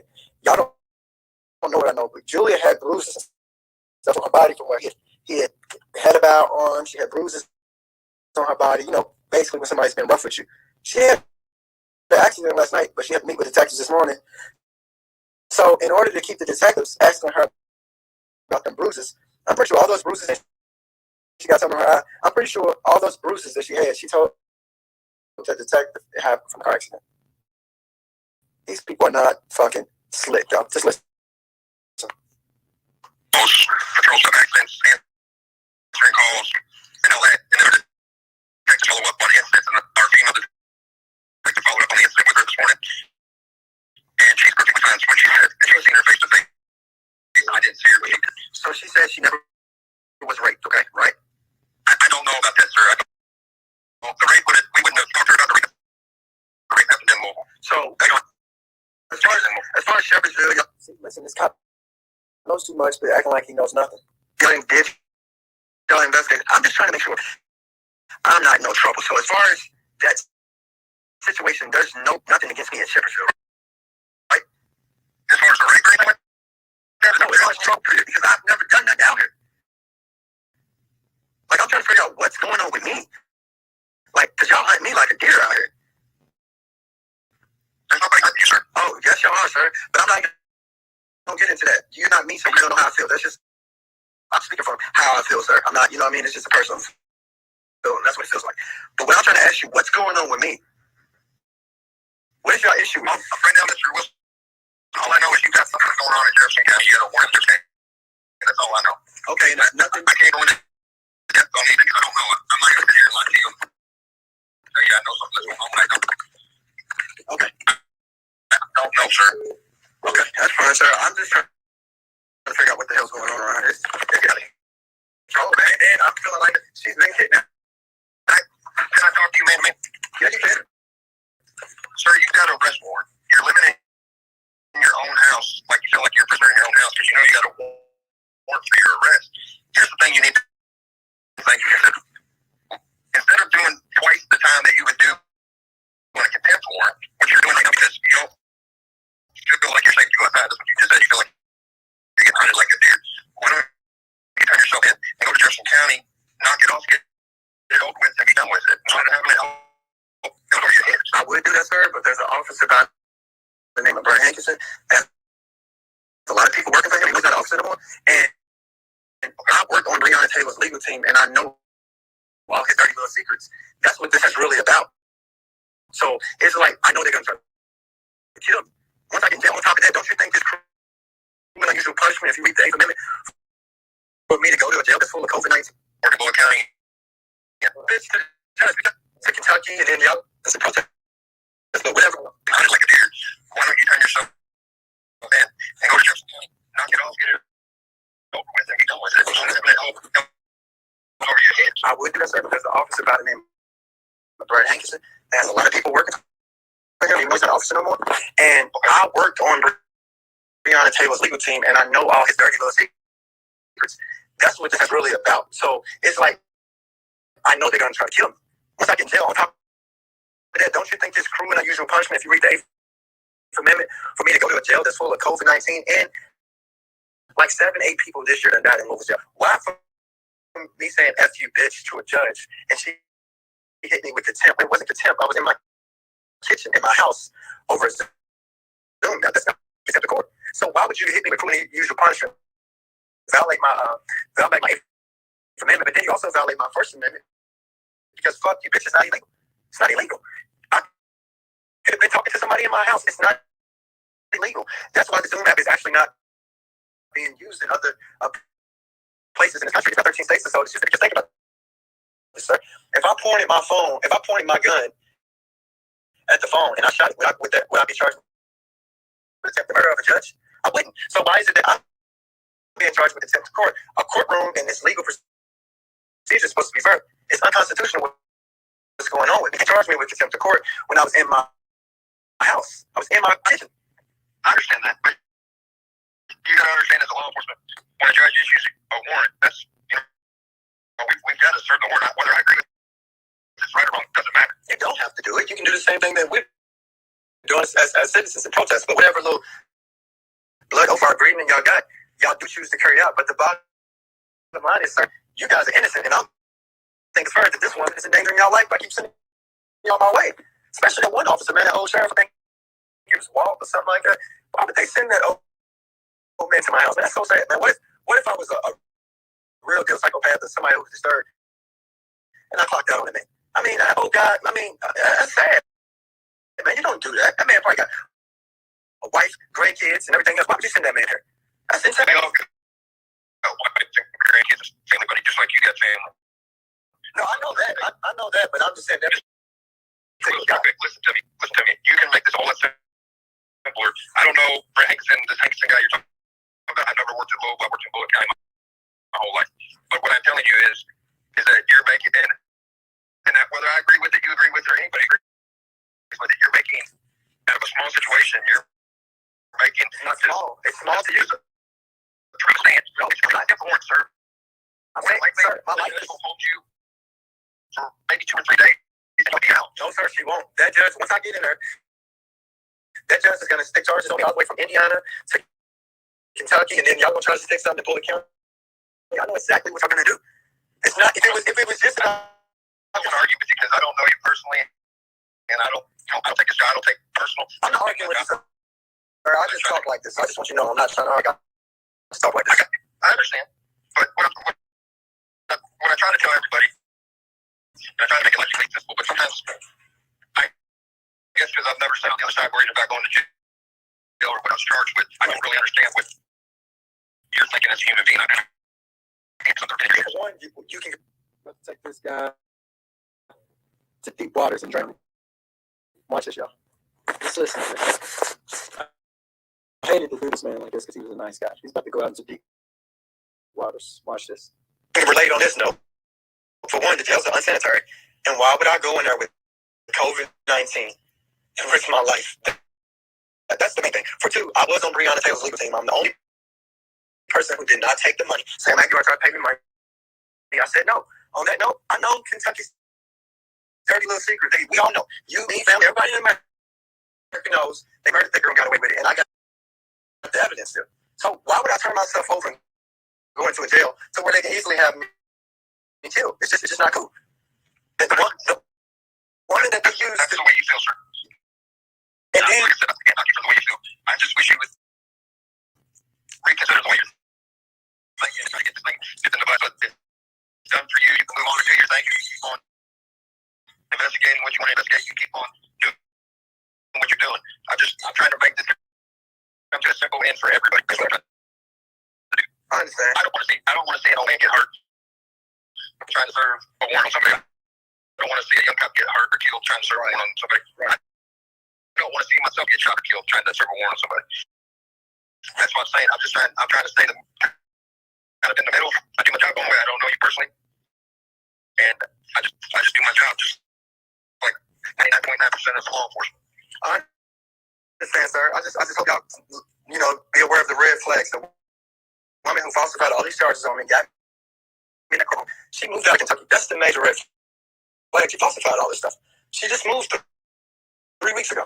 And we're going to war or whatever we call it. All this mess, hunting me like a deer, whatever you say. We're doing all this for a woman who has now left Kentucky and going to pay her taxes to Ohio. Meanwhile, we're still up here picking and fighting over this. And I'm sure you know what a method looks like. She's clearly a method. Her words, she shouldn't have had any credibility in the courtroom. I'm a working man. Today's my anniversary at Ford Motor Company. Today would have been the day that I was at Ford 10 years, but now I got removed from Ford 2 months ago off the back of this crap. It's insane. This woman is an old prostitute. I mean, she should have no credibility. Falsified charges, and got me to the point to where the judge was letting her do this. Where I uttered fuck you bitch to the judge because it was bullshit. It was bullshit. Like I said, I don't know the background of the stuff. I don't know anything of the case. All I know is I work in Bullitt County, and I know the last couple situations that's happened with incidents. Are you aware of the situation when Brett Hankinson and running my house on October 1st? Has anybody told you about that? With Jefferson County, this whole neighborhood seen it. Jefferson County police crossed jurisdictional lines and kicked in my door. That's illegal, sir. So that's what I'm saying. The stuff like that, they got me scared to turn myself in. Because when I came, I got it recorded. When I came to y'all police station and when I came to the sheriff's station, y'all all said y'all was not aware that they did that. Which means they're doing any and everything they want to, and people like yourself are not holding them accountable. So who am I to turn myself over to these people? Knowing they didn't run in my house illegally. You can look up my federal lawsuit. It was Wilson versus Hankinson. I had it in the federal courts for this, but they made it disappear once he killed Breonna. They just made it disappear 2 months ago. They wouldn't let no lawyer, nobody represent me. This stuff is not cool, man. And then y'all saying, just turn yourself in. It's not that easy when I really got proof that these people are going to try to kill me. They already ran in my house once, right here in the house. Like, the whole neighborhood. Listen real quick. You want to make this simple? Yes, sir. You want to make it simple? Yes, sir. You come up here and you talk to me and you lay everything out on evidence. You lay all this stuff out. You show me. And we can go from there. Otherwise, I can't help you, man. I'm trying to help you. And that's the only way I can really. Exactly what evidence do I need, sir? What evidence do you need? Everything that I just told you? You're gonna have to. This is gonna entitle a whole lot more than just me. You're gonna have to put this in. I don't know what kind of evidence you're talking about. All right.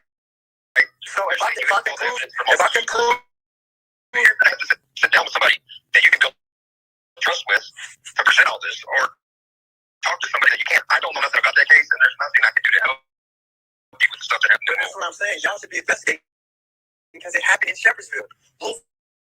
We legally came out to Shepherdsville, and that's what all this stuff is stemming from. I'm tied to the Breonna Taylor case because they hit my house 6 months before Breonna. So when they hit Breonna, I was like, those are the cops that I've been trying to tell everybody about. But Shepherdsville claims they did not give Louisville permission. Or they didn't even know that Louisville was out here doing that. And that's impossible. Y'all had to know. The whole neighborhood knows. It was on the neighborhood association page. I got friends and stuff that still got this stuff. They clearly hit my house. The car said Jefferson County. It was illegal. You can ask my neighbors on all the evidence. The car said Jefferson County. Everybody in the neighborhood was confused. Brett Hankson, Luke Fawn, and Cole Gibson, and a bunch of other cops illegally ran in my house, sir. And I'm scared to turn myself into them, sir, because these people are, now you see what they get to Breonna? They're killers. These people are killers. I'm not turning myself into the people that I know are killers. And I got the evidence to prove that they're killers, but y'all saying turn yourself into them, sir. That's suicide. Well, sorry, Tony, I don't know really like what you're talking about. The background of do an investigation, sir. Open I don't know. Are you talking about a search warrant? A search warrant or something like that? I don't know. You put in a search warrant, sir. You're not going to find it in the matrix system. I got left from Kentucky State Police that they have no record of this incident. What I'm saying is they hit my house, gave me fake paperwork. I still got it. And they did it illegal. Multiple friends got copies of this stuff too. They did it illegally. And I got them. And the way to prove that they did it illegally, the federal courts took my lawsuit. But when Breonna got killed, it became too much of a big deal. So they made it disappear. All I'm saying, Shepherdsville should do an investigation because it happened out here. I basically got robbed. I got Brett Hankson and Luke Fawn. I don't have a problem doing an investigation. I told you that from the beginning. But to meet you in person. That's fine, sir. You can come to my house. You're not coming in. I'll stand at the window. I'm not going to have no gun. I'll be asking niggas. You got to write a statement and sign it. That's fine. You just send it through my window and I'll send it back. I don't trust y'all, sir. Y'all all one blue line. Y'all all on the other side. So I don't trust y'all. You got to respect it. If I'm sitting right here telling you that people illegally ran in my house, did what they did, and if you think that I'm going to trust you and come outside, as soon as I come outside, you're going to grab me and arrest me. Well, that's why I'm asking you to turn yourself in. Sir, this is a life or death I situation. understand what you're saying. Why would I turn myself into the enemy, sir? If you do your investigation, you're not a dirty cop. You're going to be like, hell no. Investigation, just like I just But sir, it'd be different if he said, evidence. it'd be different if Shepherdsville said, you can turn yourself in and do your time out here. Y'all trying to get me to turn myself into Louisville, who those people are trying to kill me. Not turn myself. Your time here. No, I can't. If y'all make a deal that I can do my time in Shepherdsville and y'all make an announcement, I'll do my time. I'm just not going in there and some fucking LMPD, Lupon, Cole Gibson, and the rest of those murdering people. I have no issue with Shepherdsville police. Y'all might be the same, but y'all gonna have to show me. Y'all been good to me. I know for a fact Louisville is fucking, it's just disgusting. The murderers, the killers are corrupt. I'm not turning myself into those people. Those people are savages. Yeah, like I said, man, I've never worked in Louisville. I've had very little contact with Louisville officers. I would hope and pray that these officers take those that they do what they're supposed to do. I'm trying to explain to you, Luke, Fun, and Cole Gibson are still officers right now, sir. And the rest of those officers that ran in my house, they're still officers, sir. What do you think's going to happen to me when they know that I can prove that they murdered Rihanna and did what they did to my house when I turn myself into a jail cell? Sir, this is suicide mission. But you just told me that if we could guarantee you did your time in Shepherdsville jail, that you would turn yourself in Bullitt County. Oh, matter of fact, I would turn myself in Bullitt County. And I would ask that y'all consider reading the 8th Amendment. I would do my time in Bullitt County. Y'all can put the ankle bracelet on me. I would do X amount of fucking months on the ankle bracelet. So I would do double my time that they gave me. Because at the end of the day, you do want to set example because of the judge, but at the same time, y'all should be also concerned about the judge being punished for what she did. She violated all my American Bill of Rights, the Constitution. She treated me just horrible. It's not one-sided, sir. It's nothing. Y'all can go watch it. It's not something that I'm making up. I believe that.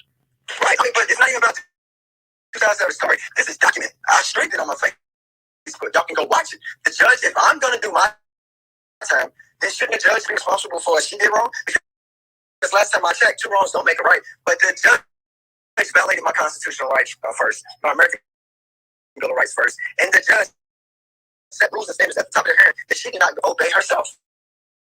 So on that note, and she has a record of doing this. I'm not the only person.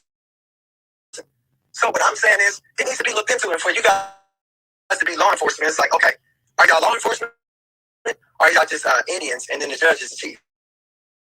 Because it sounds like to me, y'all not law enforcement. Y'all not Indians. She just gives y'all orders to say, go risk your life because somebody cussed at me. And that's what y'all do.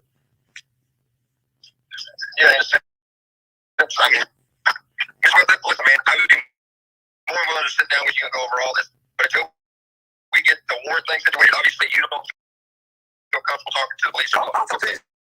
Sir, you seem like somebody that I can talk to. Before I can do anything, I've got to abide by the law, which the law right now states that you've got an actual warrant signed by a judge. Whether I agree with it, you agree with it, whoever agrees with it, whether we don't agree with it, you still have to. I understand. Listen to me. Till that is taken care of. Once you get that taken care of, I'll sit down. You come up there in the PD, you sit down. We'll go over all of this. I understand. Take a day just to go over it, but until we get that taken care of, there's not a whole lot I can do.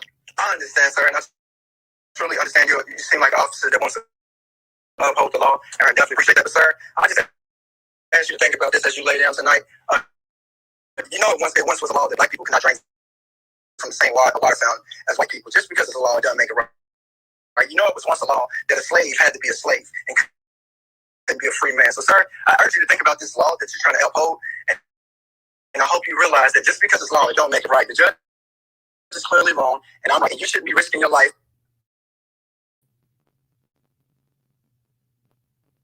I urge you to think. What she gonna do out in the serve?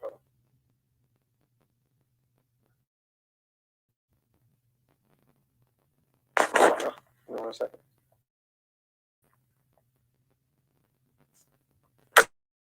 Sir, I just asked you to think about this as you lay down tonight. You know, it once was a law that black people could not drink from the same water fountain as white people. Just because it's a law, it doesn't make it right. You know, it was once a law that a slave had to be a slave and could be a free man. So, sir, I urge you to think about this law that you're trying to uphold, and I hope you realize that just because it's law, it don't make it right. The judge is clearly wrong, and I'm right, and you should be risking your life for a judge that wouldn't do shit for you and your officers. Just think about this, sir. When you out here in the street, why would I have to risk my life? Just think about this, sir. When you out here in the street, there's all type of people that cuss y'all out. Do they have to do they have to do 60 days? No. So why should somebody have to do 60 days for a judge that don't give two fucks about you? Y'all care about her and carrying out her orders, but meanwhile, y'all get cussed out all day, every day, and people just walk around free. I participated in the Breonna Taylor protest. In fact, I was one of the leaders, and I watched y'all get spit on. I watched people do all types of stuff to y'all, and guess what? They didn't get no 60 days. It's ridiculous. It's not fair, and we're supposed to live in a country that's fair. It's not fair. What that judge is doing is wrong. I can't agree or disagree with you on that. I can't say it's fair, it's unfair. I've never been in your shoes. I've never been in this situation. All right. I do know that we got to move past the past to move forward. Sir, I'm not turning myself over to y'all for one outside of your jurisdiction. That's what y'all got to realize. You work for the United States, sir. You're not in the United States. You're in Kentucky, America. The United States is located in Washington, D.C. Washington, D.C. is where? Located where? The District of Columbia. District of Columbia. State law. It don't matter. It don't matter. Sir, what I'm saying is you are doing business dealings with the United States. Therefore, your law that you're trying to uphold, you are outside your jurisdiction. The Department of Justice is located where, sir? It's located in Washington, D.C. Washington, D.C. is located in the District of Columbia. The District of Columbia is considered a territory. A territory does not have any power outside of its jurisdiction. So what is we talking about, sir? You're doing business dealings with the United States and you're basically playing slave patrol. But I'm not your slave. I'm a free man.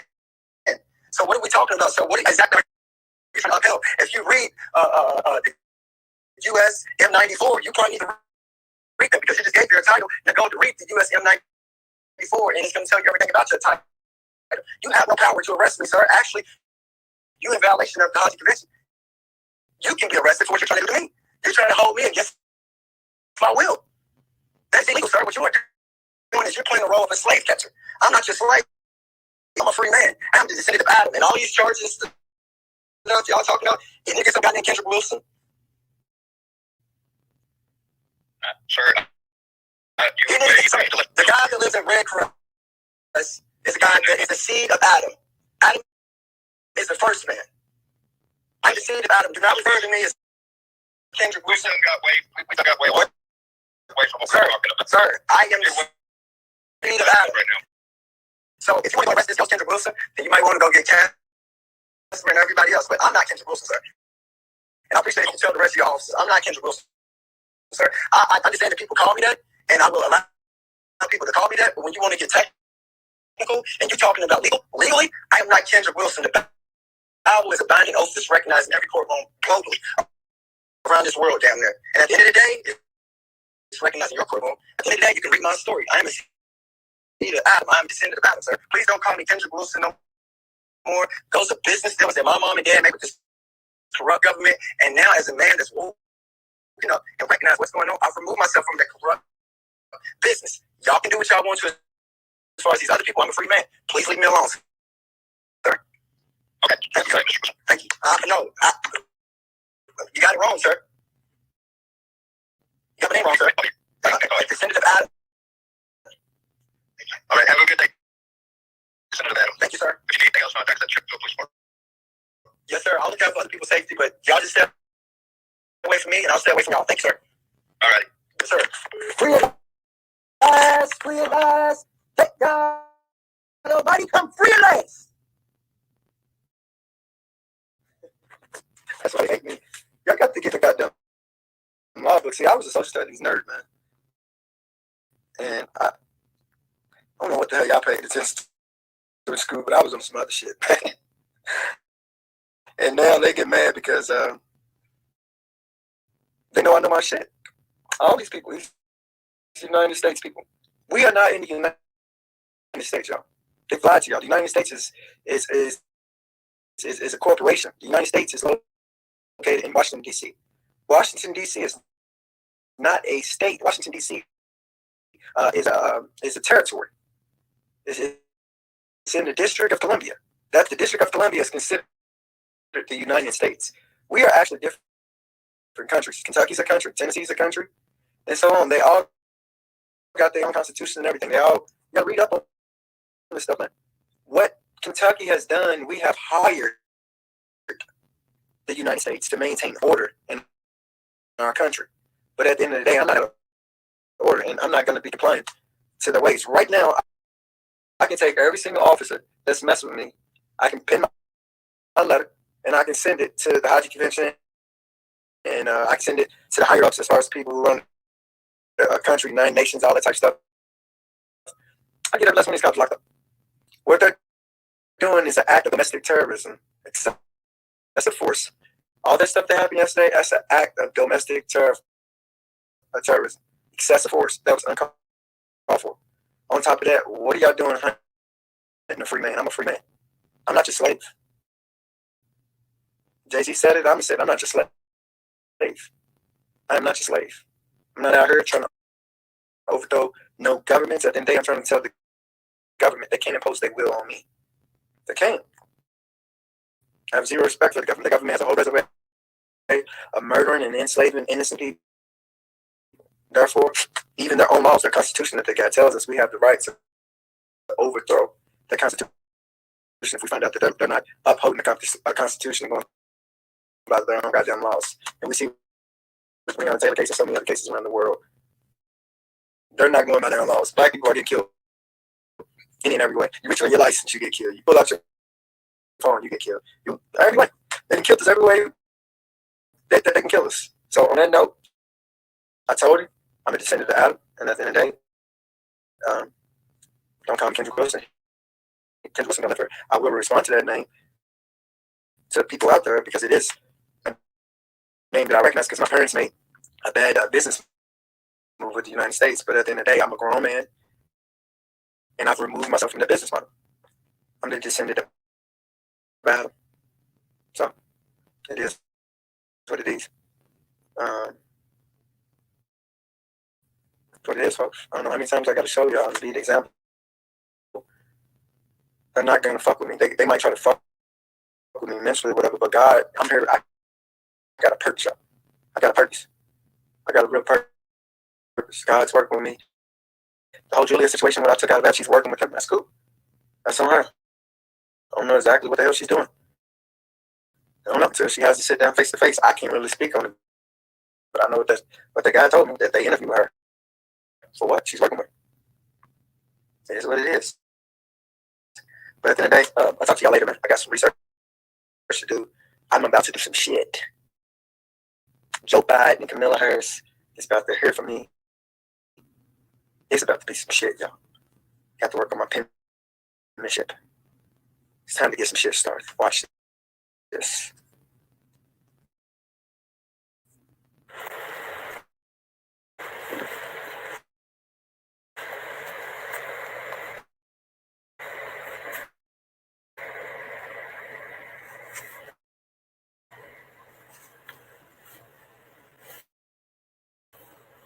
All right, y'all. I'm about to play the conversation between me and the Bullitt County Shepherdsville Police Department Sergeant, who I feel like done a very excellent job in handling the situation, how to handle it. And I love the way at one point in the conversation he removed himself from being a sergeant. He's like, "Can I just talk to you, human being, and gave me some very sound advice, and I appreciate him for that. Y'all often hear, especially black men, bashing white police officers or talking crazy about white police officers. So I want to take the opportunity to give this white man props when props is due. Not only did he handle himself in a professional manner, he used what the elderly is supposed to have over us, the youth, and he passed it down, which was wisdom, knowledge, understanding. I just pray that he realized that the situation is out of my hands. I'm not the bad guy and is judging that calm. So at the end of the day, I'm going to play this video. But I do want to tell the Sergeant I appreciate it because this really did help me through my night. Y'all know I was going through it. The Julia situation, that hurt. Man, my girl just up and disappeared. And then I realized, I'm thinking to myself, she don't even love me anymore because how could I almost get killed? Earlier today, I almost got killed. And she was clearly watching because she called my best friend and told my best friend to get out to the house. So she was watching. So for her not to text me and say, baby, I'm sorry, are you okay? And then later that night, she gets in a car wreck and then don't tell me, but she tells IG. That let me know either the girl just don't love me no more or she's controlled. But I'm under the impression she just don't love me no more. Like, this has been planned.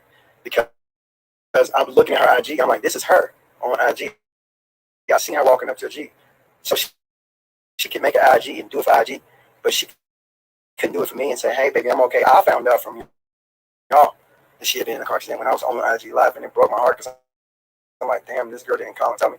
But my thoughts are so scattered, but it is what it is. I woke up this morning, and God said, let it go, so I'm done with it, go. I'm going to let her live her best life. I am going to still continue to clear my name. I'm going to leak all the videos and all the recordings of that night and the next couple of days and